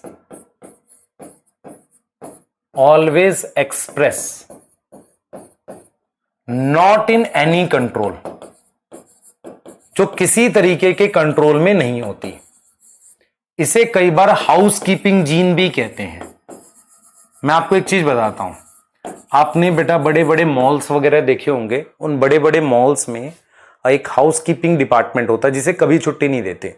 तो मेरे पास सेल के अंदर कुछ ऐसी जीन्स होती हैं जो हमेशा एक्सप्रेस करती रहती हैं, जिन्हें कंट्रोल नहीं किया जाता, ठीक है। जैसे हमने आपको बताया अभी कि रेगुलेशन ऑफ जीन एक्सप्रेशन करते हैं, पर क्या सारी जीन को कंट्रोल करते हैं? क्या सारी जीन को कंट्रोल करना जरूरी है? जैसे मैं आपसे पूछूं, एक जीन है जो हेक्सोकाइनेज बनाती है, जो ग्लाइकोलिसिस का पहला एंजाइम है, क्या मुझे ग्लाइकोलिसिस को कंट्रोल करना चाहिए? नहीं, क्योंकि हमेशा एनर्जी चाहिए। तो मेरे पास, मैं यहां पर लिख रहा हूं, दे ऑलवेज एक्सप्रेस, ये हमेशा एक्सप्रेस करती है। और ऐसी जीन मेरे पास अगर मैं एग्जांपल लिखूं तो रेगुलेटर जीन हमेशा एक्सप्रेस करनी चाहिए, क्योंकि रेगुलेटर जीन दूसरे को कंट्रोल कर रही है। मैं आपको एक चीज बताता हूं, जैसे आप घर में क्या करते हो, स्विच होता है, स्विच से लाइट ऑन ऑफ करते हो, पर स्विच में बैक हैंड से तो हमेशा लाइट आती रहती है। मान लो स्विच को ऑन ऑफ करके आप ट्यूब लाइट जलाते हो और बंद करते हो, पर स्विच तो हमेशा ऑन रहता है। ऑन का मतलब क्या होता है, स्विच के अंदर तो हमेशा लाइट आनी चाहिए ना, तभी तो ऑन ऑफ कर पाओगे। इसीलिए हम ये समझ रहे हैं कि जो रेगुलेटर जीन होती है वो कॉन्स्टिट्यूटिव होनी चाहिए। कॉन्स्टिट्यूटिव का मतलब होता है वो हमेशा एक्सप्रेस करनी चाहिए, तभी वो दूसरे को कंट्रोल कर सकती है। या gene for tRNA, gene for tRNA, rRNA, आप समझ आ रहा है? ये सब जीन जो, क्योंकि हमेशा कोई ना कोई प्रोटीन चाहिए। अच्छा, नॉन कॉन्स्टिट्यूटिव क्या होगी? Which is under control, which is under control, ठीक है, उसको हम क्या बोलते हैं? नॉन कॉन्स्टिट्यूटिव बोलते हैं। नॉन कॉन्स्टिट्यूटिव का मतलब होता है विच इज अंडर कंट्रोल, मतलब जिसे कंट्रोल किया जाता है। एग्जाम्पल हमारे पास स्ट्रक्चरल जीन्स, पर सारी नहीं, कुछ स्ट्रक्चरल जीन्स जो होती हैं वो हमेशा एक्सप्रेस करती हैं, जैसे मैंने नाम दिया सम स्ट्रक्चरल जीन कॉन्स्टिट्यूटिव होती हैं। सम स्ट्रक्चरल जीन क्या होती हैं? कॉन्स्टिट्यूटिव होती हैं। एग्जाम्पल हेक्सोकाइनेज वाली। तो मैं आपको अगर क्लियरली बताऊं कॉन्स्टिट्यूटिव और नॉन कॉन्स्टिट्यूटिव जीन का मतलब समझो। कॉन्स्टिट्यूटिव का मतलब होता है जिन जीन्स को कंट्रोल नहीं किया जाता, जरूरत नहीं है। क्यों जरूरत नहीं है? क्योंकि वो हमेशा प्रोटीन बनाए जरूरी है। जैसे कि रेगुलेटर जीन हमेशा प्रोटीन बनाना चाहिए, तभी तो वो स्ट्रक्चरल जीन को कंट्रोल करेगा। टीआरएनए आरआरएनए की जो जीन होती है हमेशा एक्सप्रेस करनी चाहिए, क्योंकि सेल में कोई ना कोई प्रोटीन तो हमेशा बनती रहेगी। और जो कुछ स्ट्रक्चरल जीन होती है जिन्हें कंट्रोल किया जाता है उन्हें हम क्या बोलते हैं? नॉन कॉन्स्टिट्यूटिव बोलते हैं। ठीक है, अब यहां से हम मूव करेंगे बेटा। देखो एनसीईआरटी ने क्या किया है, एनसीईआरटी ने एग्जाम्पल ऑफ कंट्रोल दिखाया है आपको एनसीईआरटी ने कहा है कि चलो एग्जाम्पल देखते हैं। Example of control of gene expression. Gene expression को कंट्रोल करके दिखाया है एनसीईआरटी ने। और किसमें दिखाया? प्रोकैरियोट में, है ना। एनसीईआरटी ने क्या किया है? इन एनसीईआरटी में लिख रहा हूं इस बात को। इन एनसीईआरटी हमारे पास क्या हुआ है? One example to control gene expression. Control gene expression in prokaryotes. किसके अंदर? In prokaryotes is given. Prokaryote is given. तो कौन से लेवल पे दे रखा है?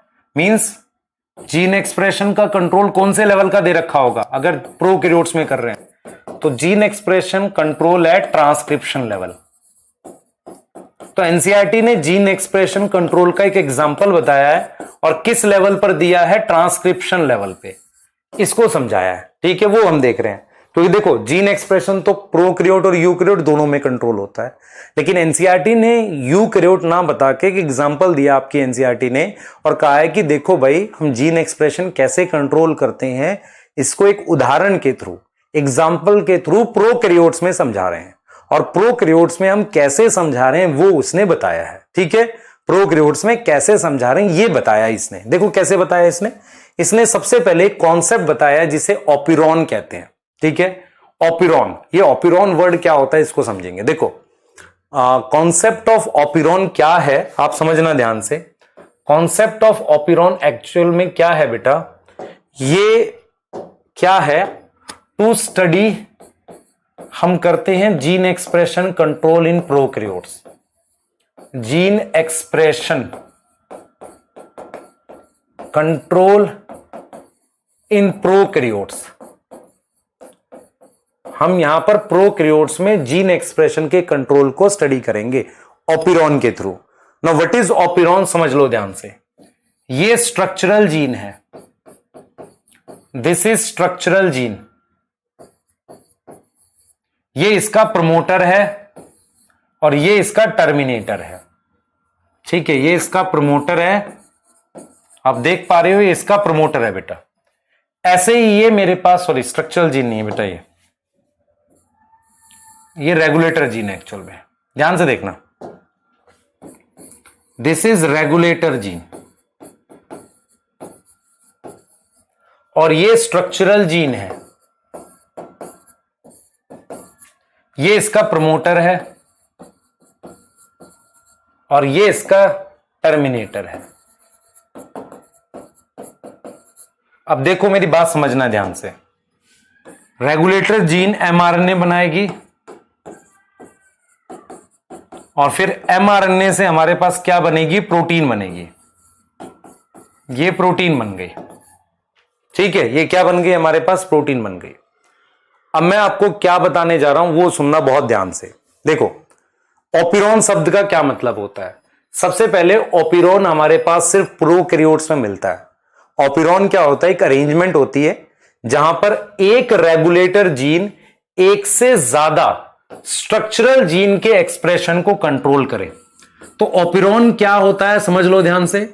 ऑपिरॉन क्या होता है? It is a arrangement, it is a arrangement है where where one regulator gene, एक रेगुलेटर जीन कंट्रोल करती है, control more than one structural gene. क्या मतलब हुआ इसका? मतलब यह हुआ कि जैसे ये मेरे पास एक रेगुलेटर जीन है, इससे मेरे पास एक रेगुलेटर प्रोटीन बनी, ये किसको कंट्रोल कर रही है? एक से ज्यादा स्ट्रक्चरल जीन को कंट्रोल कर रही है। ऐसा सिर्फ प्रोकैरियोट में होता है। क्यों? क्योंकि प्रोकैरियोट में ही जीन की ऐसी अरेंजमेंट होती है जिसे पॉलीसिस्ट्रॉनिक कहते हैं। पॉलीसिस्ट्रॉनिक का मतलब होता है एक प्रमोटर के अंदर में कई सिस्ट्रॉन। तो हम ये समझते हैं कि operon model of control only possible in prokaryotes, सिर्फ प्रोकैरियोट्स में पॉसिबल है। एज क्यों? क्यों ऐसा है? Because operon model of control only possible in prokaryotes. ऐसा क्यों है? आप समझो ध्यान से, ऐसा क्यों है बेटा? बिकॉज, सोचो, दिमाग लगाओ। Because in prokaryotes only polycistronic condition present होती है, ओनली पॉलीसिस्ट्रॉनिक कंडीशन प्रेजेंट है।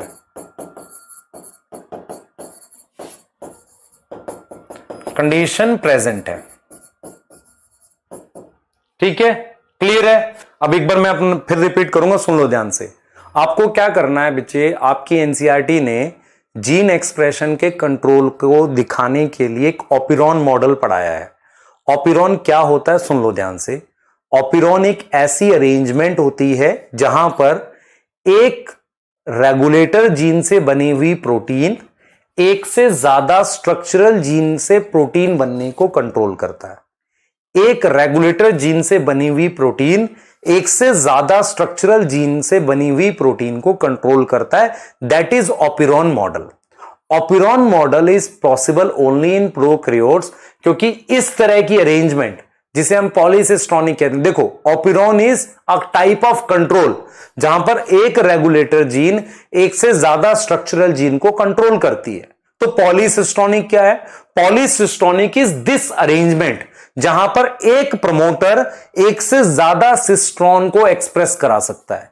तो इसका मतलब यह होगा कि ओपिरॉन सिर्फ प्रोकैरियोट्स में पॉसिबल है, क्योंकि यूकैरियोट्स में मोस्टली मोनोसिस्ट्रॉनिक होता है और प्रोकैरियोट्स में पॉलीसिस्ट्रॉनिक होता है। तो इसलिए ओपिरॉन सिर्फ प्रोकैरियोट्स में पॉसिबल है। तो हम क्या करेंगे बेटा, ओपिरॉन पढ़ेंगे। और आपको एक चीज समझानी है मैंने कि हमारे पास क्या होता है, ओपिरॉन को लेके कुछ टर्म्स होती हैं ऐसे। ध्यान से देखो बेटा, हम क्या बात कर रहे हैं, ओपिरॉन की बात करेंगे अब। तो ओपिरॉन को लेके आप समझे ध्यान से, कुछ टर्म्स हैं। देखो ध्यान से बेटा, क्या टर्म्स हैं, देखो देखो। ओपिरॉन को लेकर हमारे पास कुछ टर्म्स हैं। देखो, मेरी बात सुनो। देखो, operon is possible only in prokaryotes. कारण, as only in prokaryotes polycistronic condition is present.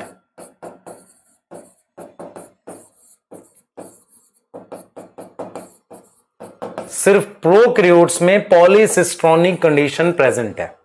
आपको समझ आ रही है? तो operon is possible only in prokaryotes. Reason क्या है? As only in prokaryotes polycistronic condition is present. ठीक है? दूसरा बेटा, हम क्या करते हैं, ध्यान से सुनो, इधर देखना है ध्यान से।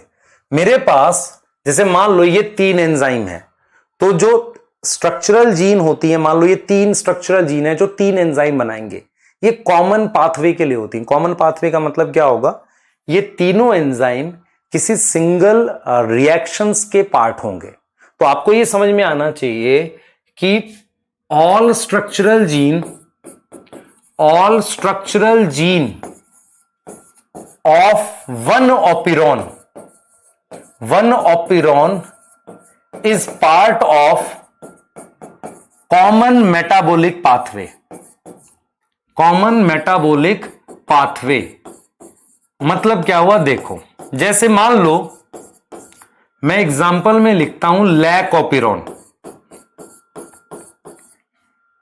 ध्यान से सुनना बेटा, मैं लिखता हूं लैकोपिरोन। तो लैकोपिरोन में मेरे पास 3 स्ट्रक्चरल जीन है। तो जो 3 स्ट्रक्चरल जीन है वो तीनों ऑल 3 क्या करती हैं, रिक्वायर टू मेटाबोलाइज लैक्टोज, इसलिए इसका नाम लैकोपिरोन है। आप समझने की कोशिश करो। सबसे पहले आप ऑपिरोन समझो क्या होता है, सिर्फ प्रोकैरियोट्स में मिलता है ऑपिरोन। ऑपिरोन का मतलब होता है एक रेगुलेटर जीन एक से ज्यादा स्ट्रक्चरल जीन को कंट्रोल करे। दूसरा आपको यह समझ में आना चाहिए, ये जो 3 स्ट्रक्चरल जीन या 4 स्ट्रक्चरल जीन मैं साथ में बना रहा हूं, ये किसी कॉमन रिएक्शन को कराते हैं। ऐसा नहीं होता कि इनके एंजाइम अलग अलग यूज होते हैं, नहीं, इनके तीनों चारों एंजाइम जब भी इस्तेमाल होंगे साथ इस्तेमाल होंगे, हमेशा एक साथ यूज होते हैं। इसीलिए हम उस ऑपिरोन का नाम ऐसे रखते हैं। जैसे मान लो मैंने लैकोपिरोन रखा, तो लैकोपिरोन का मतलब वो जो 3 स्ट्रक्चरल जीन में बनाऊंगा, ये 3 स्ट्रक्चरल जीन बनाऊंगा, तीनों मिलके लैक्टोज यूज करने में मदद करेंगे। ऐसे ही मान लो मैं लिखता हूं ट्रिप्टोपिरोन, तो ट्रिप्टोपिरोन का मतलब हुआ कि ट्रिप्टोफान ओपिरोन। तो इसका मतलब हो सकता है कि जो एंजाइम आए वो ट्रिप्टोफान बनाने के लिए इस्तेमाल हो, है ना। मतलब जो मान लो इसमें एक्चुअल में ट्रिप्टोफान ओपिरोन में 5 स्ट्रक्चरल जीन होती हैं, जो किसके लिए चाहिए होती हैं, फॉर सिंथेसिस ऑफ ट्रिप्टोफान। तो इसका मतलब यह हुआ कि ओपिरोन में जितनी भी जीन होंगी ना, स्ट्रक्चरल जीन, या तो किसी चीज को बना रही होंगी या तोड़ रही होंगी, उसी हिसाब से नाम रख देते हैं। जैसे वैल ओपिरोन रख दूं, वेलिन वैल ओपिरोन हो सकता है, अरेबिनोज अरेब ओपिरोन हो सकता है। तो आपको यह समझ में आना चाहिए कि मान लो मैं किसी भी ओपिरोन की बात करता हूं, जैसे दिस इज मान लो लैक ओपिरोन, तो लैक ओपिरोन में ये जो स्ट्रक्चरल जीन है ये कहीं ना कहीं लैक्टोज यूज करने के लिए काम करें। और अगर मैं बात करता हूं ट्रिप्टोफान ओपिरोन, तो ये जो स्ट्रक्चरल जीन होंगी ट्रिप्टोफान ओपिरोन की, वो ट्रिप्टोफान हो सकता है बना रही हो।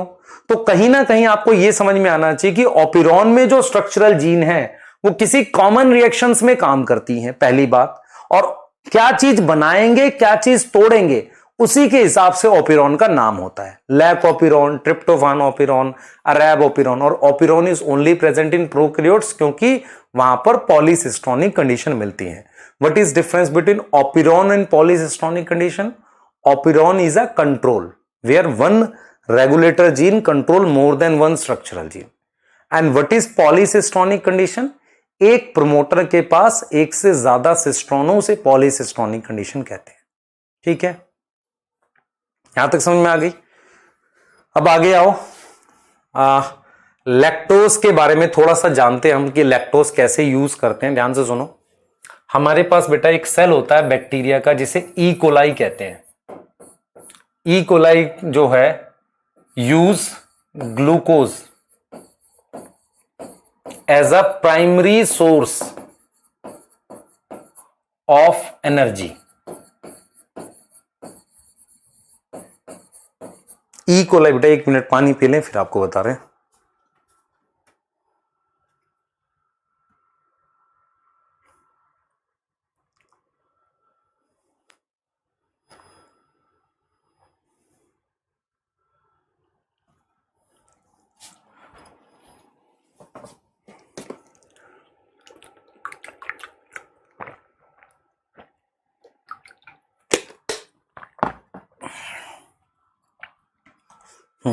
मेरी बात सुनो ध्यान से। आपके सिलेबस में एक बहुत इंपॉर्टेंट टॉपिक है जिसे हम लैकोपिरोन कहते हैं। ठीक है, लैकोपिरोन क्या होना चाहिए कि लैक्टोज को यूज कैसे करेगा ई कोलाई सेल, इसको लेकर होगा। सबसे पहले आप ये समझो कि ई कोलाई एक बैक्टीरिया का सेल होता है, उसका प्राइमरी सोर्स ऑफ एनर्जी है ग्लूकोज। मतलब उसको क्या यूज करना होता है, ग्लूकोज यूज करना होता है। तो हम यहां पर लिख रहे हैं कि E coli use glucose as a primary source of energy. When glucose is not available, अगर ग्लूकोज अवेलेबल नहीं है, not available, then it can use lactose. ये किसका इस्तेमाल कर सकता है? लैक्टोज का इस्तेमाल कर सकता है। आप समझो ध्यान से, हमने यहां पर क्लियर बोला कि ई कोलाई जो है वो यूज करता है प्राइमरी सोर्स ग्लूकोज को। When glucose is not available then it can use, वो क्या यूज कर सकता है बेटा? लैक्टोज यूज कर सकता है। Then it can use lactose.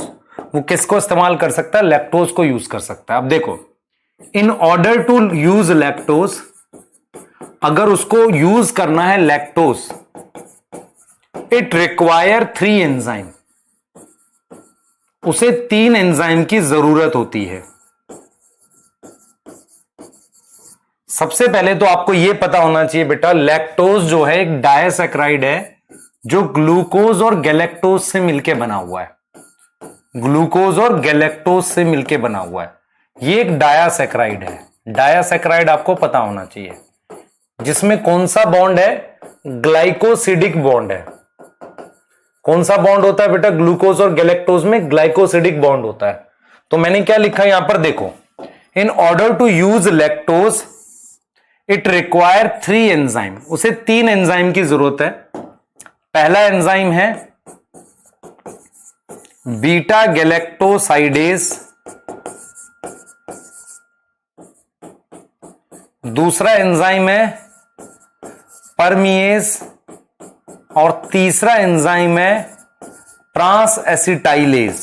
आप देख लो ध्यान से मैं क्या बोल रहा हूं। मैं ये कह रहा हूं कि लैक्टोज का इस्तेमाल करने के लिए 3 एंजाइम की आवश्यकता है। पहला बीटा गैलेक्टोसाइडेज, सेकंड परमिएज और थर्ड है ट्रांस एसिटाइलेज। इस 3 एंजाइम की जरूरत होती है किसको यूज करने के लिए? लैक्टोज को यूज करने के लिए। मैं आपको क्या बता रहा हूं, जा रहा हूं बेटा, हम आपको सिखा रहे हैं कि किस प्रकार से बैक्टीरिया लैक्टोज का इस्तेमाल करता है। सबसे पहले आपने क्या समझना है, ई कोलाई का सेल मेनली ग्लूकोज यूज करता है। ग्लूकोज एक 6 कार्बन की शुगर है, लेकिन जब मीडियम में ग्लूकोज नहीं है, मान लो बैक्टीरिया को ग्लूकोज ना मिले, तो लैक्टोज इस्तेमाल कर सकता है। लैक्टोज 12 कार्बन का होता है, 6 कार्बन की 2 शुगर होती हैं, ग्लूकोज और गैलेक्टोज, और इसे डायासैकराइड कहते हैं। डायसैकराइड कहते हैं। इसके अंदर ग्लूकोज और गैलेक्टोज के बीच में ग्लाइकोसिडिक बॉन्ड होता है। इसे 3 एंजाइम की जरूरत पड़ती है इस लैक्टोज को यूज करने के लिए। ये मैंने लैक्टोज बनाया है। इस लैक्टोज को इस्तेमाल करने के लिए इसे 3 एंजाइम की जरूरत पड़ती है। पहले एंजाइम का नाम है beta galactosidase permease trans acetylase. होता क्या है कि लैक्टोज मीडियम में, मीडियम मतलब बीकर में है, तो बीकर से अंदर जाने के लिए एक चैनल की जरूरत पड़ती है जिसे परमिएज कहते हैं। तो परमिएज कैसे काम करता है? Act as channel. कैसे काम कर रहा है? Act as channel for entry of lactose.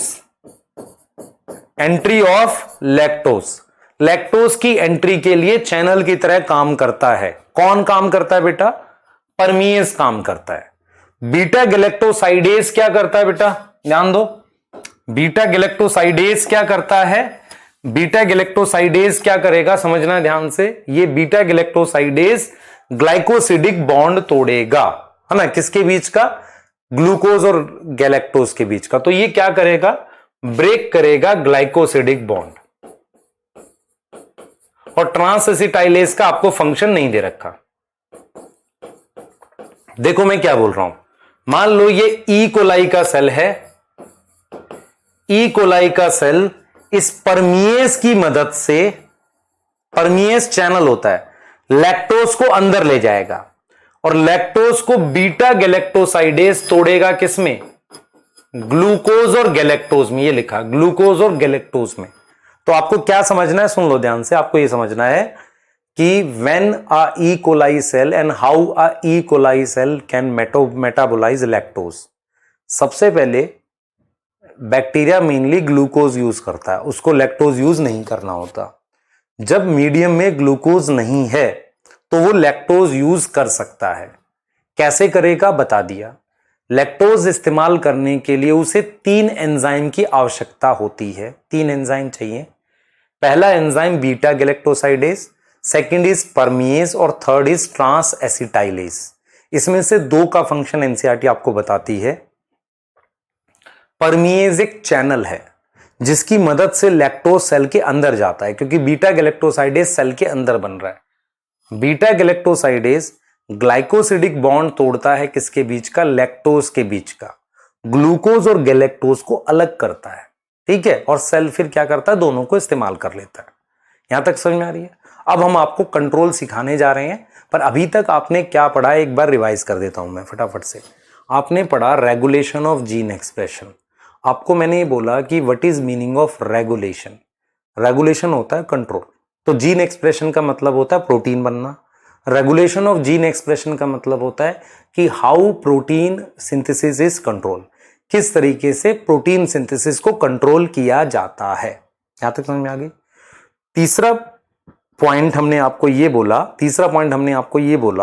कि कंट्रोल करेंगे ही क्यों, तो आपको मैंने बताया कि सेल्स का अलग अलग काम होता है, तो अलग अलग प्रोटीन बनाते हैं। दूसरा डिफरेंशिएशन वगैरह की हमने बात की, हमने मेटाबॉलिक नीड की बात की। हमने कहा देखो भाई, अगर लैक्टोज को डाइजेस्ट करना है तो उसे एंजाइम बनाने चाहिए सेल को, नहीं तो नहीं बनाने चाहिए। आपको समझ आ रही, दिस इज मेटाबॉलिक नीड या फिजियोलॉजिकल नीड या एनवायरमेंट। इसके हिसाब से कोई प्रोटीन बनाई जाती है या नहीं बनाई जाती है। फिर हमने आपको बताया बेटा कि जो जीन होती हैं वो दो तरह की होती हैं। एक जो कंट्रोल करती है उसे रेगुलेटर जीन कहते हैं, एक जिसे कंट्रोल किया जाता है वो स्ट्रक्चरल जीन एंजाइम बनाते हैं। रेगुलेटर जीन दो तरह से कंट्रोल करती है, एक वो एक्टिवेटर की तरह काम करती है, एक रिप्रेसर की तरह काम करती है। एक्टिवेटर की तरह काम करेगी तो उसे पॉजिटिव कंट्रोल कहते हैं, रिप्रेसर की तरह काम करेगी तो उसे कौन सा कंट्रोल कहते हैं, नेगेटिव कंट्रोल कहते हैं। फिर आपको मैंने बताया जीन कॉन्स्टिट्यूटिव और नॉन कॉन्स्टिट्यूटिव होती है। कॉन्स्टिट्यूटिव वो होती है जो हमेशा एक्सप्रेस करे, जिसे कंट्रोल की जरूरत नहीं, करना ही नहीं है उसे, और नॉन कॉन्स्टिट्यूटिव को कंट्रोल किया जाता है। फिर आपको हम ये सिखा रहे हैं कि देखो भाई, अगर आपको कंट्रोल सीखना है तो चलो एक बार प्रोकैरियोट्स को देख लेते हैं।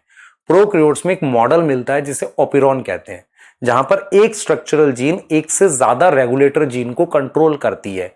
उस मॉडल को हम क्या नाम देते हैं, ओपिरॉन मॉडल का नाम देते हैं बेटा, ओपिरॉन मॉडल। तो ओपिरॉन मॉडल प्रोकैरियोट में मिलता है, जहां पर एक रेगुलेटर जीन एक से ज्यादा स्ट्रक्चरल जीन को कंट्रोल करते हैं, क्योंकि वहां पॉलीसिस्टोनिक कंडीशन है। फिर हमने आपको यह सिखाया कि लैक्टोज ई कोलाई सेल कैसे यूज करता है। हमने आपको कहा कि देखो भाई, अगर मीडियम में ग्लूकोज नहीं है तो उसकी मजबूरी है लैक्टोज यूज करेगा। अगर लैक्टोज मीडियम में डाला है तो मुझे 3 एंजाइम बनाने चाहिए। कौन कौन से, बीटा गैलेक्टोसाइडेज, परमिएज, ट्रांसएसिटाइलेज, इन 3 एंजाइम को मुझे बनाना चाहिए। अब आ जाओ लैक ओपिरॉन के बारे में जानेंगे। What is lac operon. ध्यान से देखो बेटा, आपकी एनसीईआरटी ने एक कंट्रोल बताया है जिसे लैक ओपिरॉन कहते हैं। लैक ओपिरॉन, लैक ओपिरॉन में मेरे पास किसने दिया था बेटा, जैकब एंड मोनार्ड। जैकब एक जेनेटिसिस्ट थे एंड मोनार्ड एक बायोकेमिस्ट थे। इन दोनों ने मिलकर क्या किया, explain control of gene expression, control of gene expression in form of operon, किस लिए, टू मेटाबोलाइज लैक्टोज। तो लैक्टोज को यूज करने वाले ओपिरॉन के एक्सप्रेशन को, कंट्रोल को, मतलब इन्होंने एक्सप्लेन किया। तो 2 साइंटिस्ट हैं जिनका नाम जैकब एंड मोनार्ड है। इन्होंने क्या किया, जैकब जेनेटिसिस्ट थे, मोनार्ड बायोकेमिस्ट थे। इन दोनों ने मिलकर लैक ओपिरॉन एक्सप्लेन किया। अब ये लैक ओपिरॉन क्या है, लैक ओपिरॉन प्रोकैरियोट में किस तरीके से कंट्रोल किया जाता है, किसको, जीन को, ये एक्सप्लेन किया कि how structural gene to metabolise lactose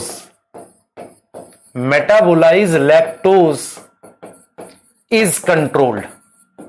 अब यहां पर सीखने से पहले कुछ चीजें समझ लो। देखो, लैक ओपिरॉन में जो रेगुलेटर जीन है वो एक तरीके से प्रोड्यूस कर रही है रिप्रेसर प्रोटीन। प्रोड्यूस करती है रिप्रेसर प्रोटीन। सो जीन को हम नाम देते हैं नेम्ड एज लैक आई। आई का मतलब इनहिबिटर है, और कंट्रोल कैसा हो गया? नेगेटिव। तो लैक ऑपिरॉन एक तरीके का नेगेटिव कंट्रोल है, क्योंकि जो जीन मेरे पास है वो क्या कर रही है, आप देख लो बेटा। जो जीन मेरे पास है, आप समझो इस चीज को, रेगुलेटर जीन जो है उसने प्रोड्यूस करी है रिप्रेसर प्रोटीन, और कंट्रोल हमारे पास कैसा हो गया है? नेगेटिव कंट्रोल हो गया। कैसा हो गया? हमारे पास नेगेटिव कंट्रोल हो गया। सो जीन नेम्ड एज लैक आई, उसे हमने क्या बोला? इनहिबिटर बोल दिया। उसे हमने क्या बोला? इनहिबिटर बोल दिया। तो हमने यहां पर बिल्कुल बोला कि जो रेगुलेटर जीन है वो प्रोड्यूस कर रही है रिप्रेसर प्रोटीन। रिप्रेसर मतलब एक ऐसी प्रोटीन जो ओपिरॉन को बंद करेगी। आ रही है समझ? ऐसे कंट्रोल को हम क्या बोलते हैं? नेगेटिव कंट्रोल, और जीन का नाम रखते हैं लैक आई।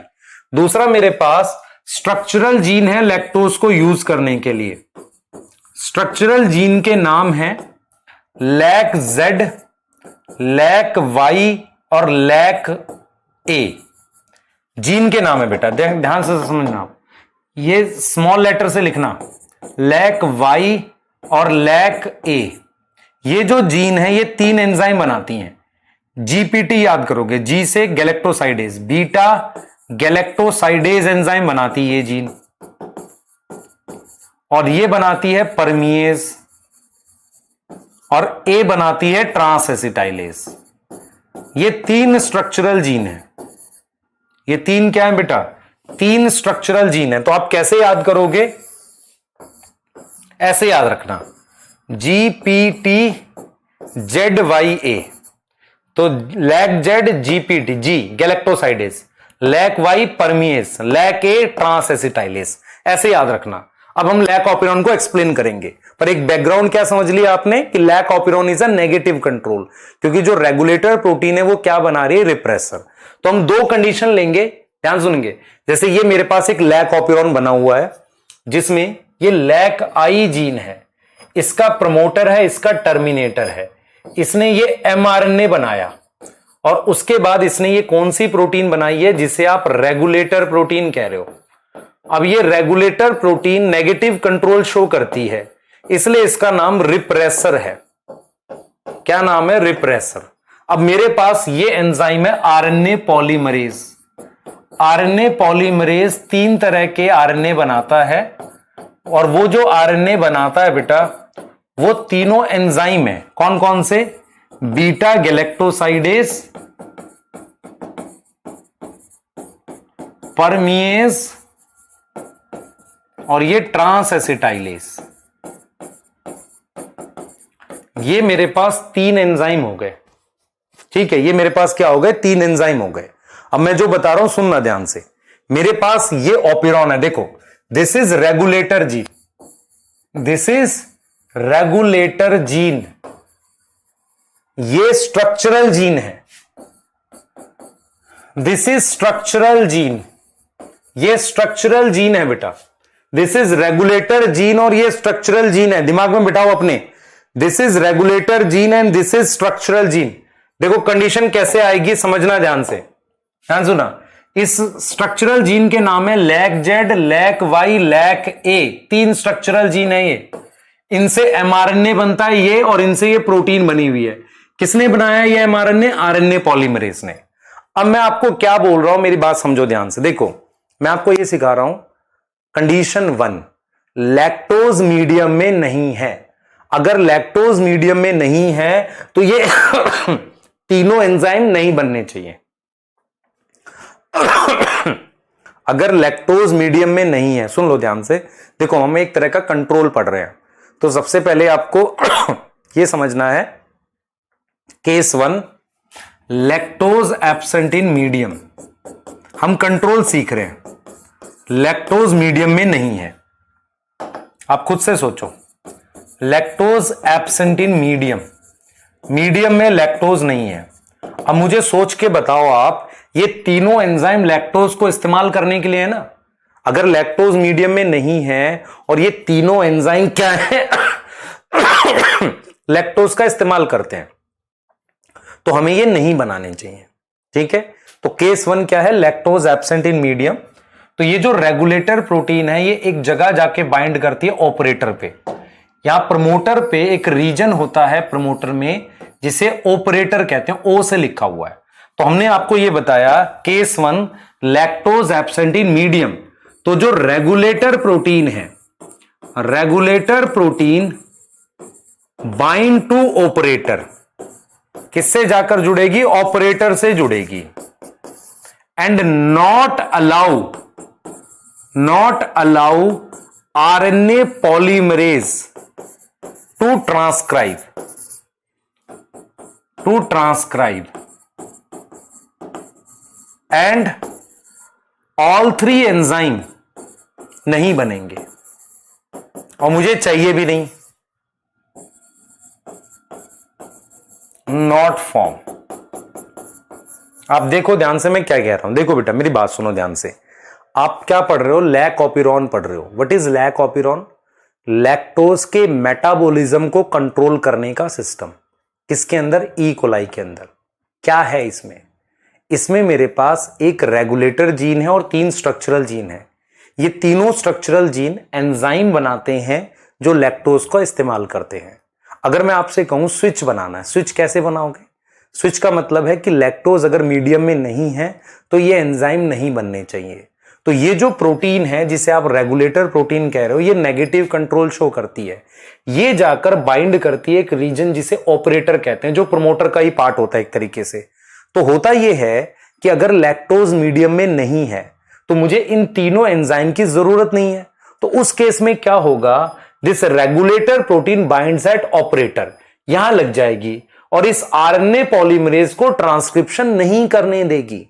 सुन लो ध्यान से, case 1 when lactose absent in medium, this regulator protein binds at operator, prevent RNA polymerase to transcribe these 3 enzyme और ओपिरॉन ऑफ हो जाएगा।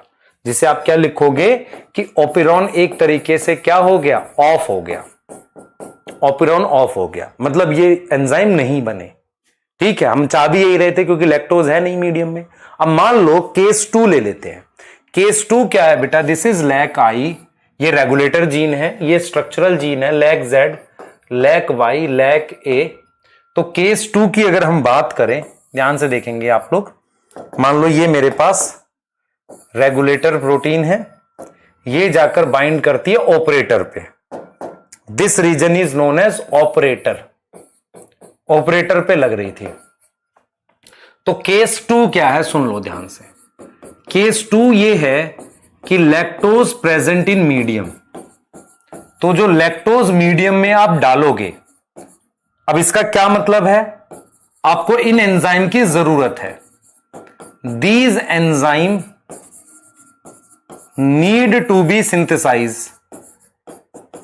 इन एंजाइम को बनाना चाहिए। These enzyme need to be synthesise, ये जो है ना बीटा गैलेक्टोसाइडेज जीपीटी, इन एंजाइम को बनाना चाहिए हमें। ठीक है, तो देखो अगर लैक्टोज मीडियम में है, लैक्टोज क्या करता है, इससे जाके लग जाता है, किससे, रेगुलेटर प्रोटीन से, और इसको नहीं लगने देता ऑपरेटर पे। तो लैक्टोज क्या करता है बेटा, लैक्टोज बाइंड टू, कहां पर बाइंड कर रहा है, operator, sorry bind to regulator protein, regulator protein और रिप्रेसर। आपको समझ आ रहा है, lactose bind to regulator protein और रिप्रेसर, रिप्रेसर पे लग गया। एंड नॉट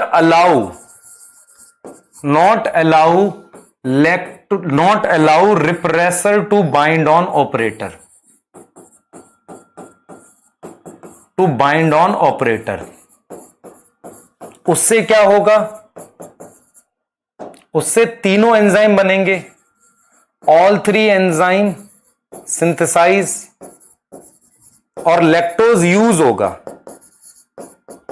लैक्टोज क्या होगा बेटा, लैक्टोज गेट मेटाबोलाइज, लैक्टोज क्या होगा, मेटाबोलाइज होगा। आप समझो ध्यान से, मैं आपको फिर रिपीट कर रहा हूं, ध्यान से सुनना मैं क्या कह रहा हूं बेटा। मैं आपको ये कह रहा हूं कि केस 1 क्या है, लैक्टोज मीडियम में नहीं था। अगर लैक्टोज मीडियम में नहीं था तो ये रेगुलेटर प्रोटीन जाकर यहां लग गई, इसने इस आरएनए पॉलीमरेज को नहीं बनाने दिए ये एंजाइम, और मुझे बनाने भी नहीं थे क्योंकि लैक्टोज को इस्तेमाल करना है इस एंजाइम को। भाई ये एंजाइम क्यों चाहिए आपको? लैक्टोज को खर्च करने के लिए ना, ठीक है। अब देखो, लैक्टोज प्रेजेंट इन मीडियम, वो लैक्टोज जाकर यहां जुड़ जाता है इससे, रेगुलेटर प्रोटीन से, इसको यहां लगने नहीं देता, और ये तीनों एंजाइम बनाएगा। जब ये तीनों एंजाइम बनेंगे तो लैक्टोज इस्तेमाल होने लगेगा। जैसे ही लैक्टोज इस्तेमाल होगा और पूरा खत्म होगा, वैसे ही ये वाला भी इस्तेमाल हो जाएगा जो इससे जुड़ा हुआ है, और ऐसे ही लैक्टोज खत्म होते ही ये जाकर उसको बंद कर देगा। तो lactose get metabolise as lactose get finish, जैसे ही लैक्टोज क्या हो जाएगा, फिनिश हो जाएगा, तो हमारे पास रिप्रेसर फ्री है बाइंड करने के लिए ऑपरेटर पे। Repressor is free to bind on operator. तो ये एक तरीके से स्विच बन गया। ये क्या बन गया? एक तरीके से स्विच बन गया बेटा आपके पास। तो आपको क्या समझ में आना चाहिए, आपको दो केस हैं। पहला, लैक्टोज मीडियम में नहीं है तो ये जाकर बंद कर देता है, और लैक्टोज मीडियम में तो लैक्टोज इसके साथ जुड़ जाता है। अब देखो हम क्या क्या याद रखेंगे इसमें। सबसे पहले आप ये याद रखोगे कि लैक ऑपिरॉन कौन सा कंट्रोल है, पॉजिटिव नेगेटिव। तो ध्यान से देखो, लैक ऑपिरॉन कैसा कंट्रोल है?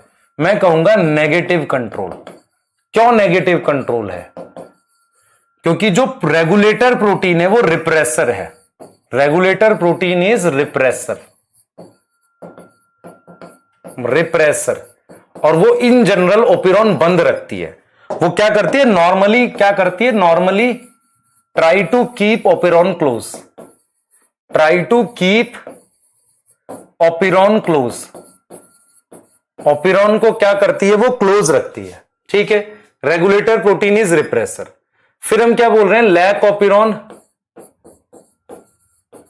It is a inducible operon. Inducible operon का क्या मतलब होता है बेटा? ये इन जनरल क्लोज रहता है, इसे खोल सकते हैं। मतलब in general it is close, बंद रहेगा ना रिप्रेसर की वजह से, it is close but can be open. इसको क्या किया जा सकता है? ओपन किया जा सकता है। इट इज इंड्यूसिबल ओपिरॉन, ठीक है। लैक ऑपिरॉन की बात कर रहे हैं। फिर हम ये कह रहे हैं बेटा, लैक ऑपिरॉन में इंड्यूसर कौन है? जो सबस्ट्रेट है, substrate of enzyme, substrate of enzyme is lactose, which itself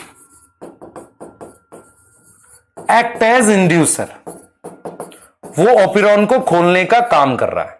आप समझ रहे हो? वो ओपिरॉन को क्या कर रहा है? खोलने का काम कर रहा है, इसलिए उसे इंड्यूसर कह रहे हैं। अगर आप मेरी बात समझ पाए तो आपको यह समझ में आएगा कि मेरे पास, मान लो मैंने ये बीकर बना दिया, मेरे पास ये ई कोलाई का सेल है, मेरे पास ये मान लो डीएनए है इसका। मैं आपको यही चीज समझाने की कोशिश कर रहा हूं कि मेरे पास ये परमिएज है, दिस इज परमिएज, और ये लैक्टोज था, दिस इज डायसैकेराइड लैक्टोज। तो हमने आपको यही चीज समझाई थी, अगर मीडियम में लैक्टोज नहीं है, अगर मीडियम में केस 1 यही समझाया था ना, केस 1 यही बोला था कि लैक्टोज अगर नहीं है, लैक्टोज एब्सेंट है, तो रिप्रेसर क्या करेगा? रिप्रेसर क्लोज कर देगा ओपिरॉन को। जो मेरे पास यहां पर रिप्रेसर बना था ना, वो रिप्रेसर जो था वो रिप्रेसर बंद कर रहा था ओपिरॉन को। यहां मान लो स्ट्रक्चरल जीन होती है ऐसे, इसको बंद कर रहा था। लेकिन अगर मैंने केस 2 की बात की, केस 2 में मैंने क्या बोला? केस 2 में बोला लैक्टोज प्रेजेंट है। मान लो दिस इज लैक्टोज प्रेजेंट है मीडियम में, प्रेजेंट इन मीडियम। तो लैक्टोज किस पे बाइंड करेगा? लैक्टोज बाइंड टू, ये है ना रिप्रेसर, इस पे बाइंड करेगा। अब आपको एनसीईआरटी ने इसीलिए बोला है, देखो लैक्टोज बाइंड टू रिप्रेसर और ओपिरॉन को खोल देगा, उससे और परमिएज बनेंगे, ओपिरॉन खुल जाएगा। मतलब रिप्रेसर को नहीं बाइंड करने देगा यहां ऑपरेटर पे, तो ये लैक्टोज अंदर जाने लगेगा। आपके एनसीईआरटी ने एक बात बोली है कि देखो भाई होता क्या है, ये जो रिप्रेसर है, ध्यान से सुनेंगे, ये रिप्रेसर की प्रोटीन पर लैक्टोज को जोड़ना है। जब वो जुड़ेगा तभी इसको रोकेगा, लेकिन इसको अंदर जाने के लिए परमिएज चाहिए। परमिएज बनेगा कब? जब ये जुड़ेगा। देखो परमिएज कब बनेगा? जब ये इससे जुड़ेगा।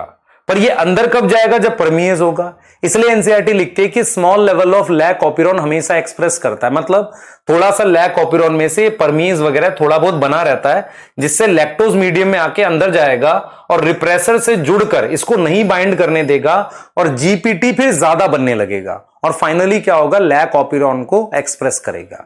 तो आपको क्या याद करना है? Case 1, lactose absent in medium, repressor बंद कर देगा ऑपरेटर पे बाइंड करके, आरएनए पॉलीमरेज को लगने नहीं देगा। किस पे नहीं लगने देगा? प्रोमोटर पे। जब आरएनए पॉलीमरेज नहीं लगेगा तो एंजाइम नहीं बनेंगे। दूसरा केस है लैक्टोज प्रेजेंट इन मीडियम, वो किससे जुड़ जाएगा? रिप्रेसर से, और उसकी एफिनिटी कम कर देगा ऑपरेटर पे बाइंड करने की। अब क्या होगा? आरएनए पॉलीमरेज एंजाइम बनाएगा, लैक्टोज यूज करेगा, धीरे धीरे लैक्टोज खत्म होने लगेगा तो मीडियम का भी खत्म हो जाएगा, फिर वो लैक्टोज भी खत्म हो जाएगा जो रिप्रेसर से जुड़ा था, फिर रिप्रेसर खाली होके जाकर बंद कर देगा। ठीक है, क्लियर? तो ये आपका बेटा रेगुलेशन फिनिश करता है। ट्रिप्टोफान ऑपिरॉन पहले था सिलेबस में, अब है नहीं, आपको आता भी नहीं है ट्रिप्टोफान ऑपिरॉन। लैक ऑपिरॉन मेनली था। इसका पॉजिटिव कंट्रोल एनसीईआरटी ने बोला है कि अब आपकी बुक के स्कोप के बाहर है। पॉजिटिव कंट्रोल भी होता है साइक्लिक एएमपी से, ठीक है, उसको एक्स्ट्रा टॉपिक की फॉर्म में बता सकते हैं फिर भी, लेकिन वो है नहीं आपके सिलेबस में। तो आपके सिलेबस में लैक ऑपिरॉन समझना था। एनसीईआरटी पढ़ो ध्यान से, समझ आ जाएगा सारा। मैंने प्रॉपरली समझाया है सारी चीजें। 1 से 2 बार देखना इस लेक्चर को, आपको क्लियर होगी सारी चीजें। जो भी डाउट रहेगा हम फिर एक लाइव क्लास में इसको डिस्कस करेंगे। ठीक है, आपको 2 टॉपिक ह्यूमन जीनोम प्रोजेक्ट और डीएनए फिंगरप्रिंटिंग, उसको अलग से कराया जाएगा। अलग से क्यों कराया जाएगा? क्योंकि बायोटेक बेटा करने के बाद ही वो समझ आएंगे। तो जैसे ही बायोटेक कराएंगे मनीष दुबे सर, मैं आपको उसे करा दूंगा। ठीक है बेटा, क्लियर है? सही है, चलिए नेक्स्ट क्लास में मिलेंगे और फिर डिस्कस करते हैं इसको आगे। ठीक है, तब तक के लिए प्लीज पढ़ाई करिए। Thank you so much.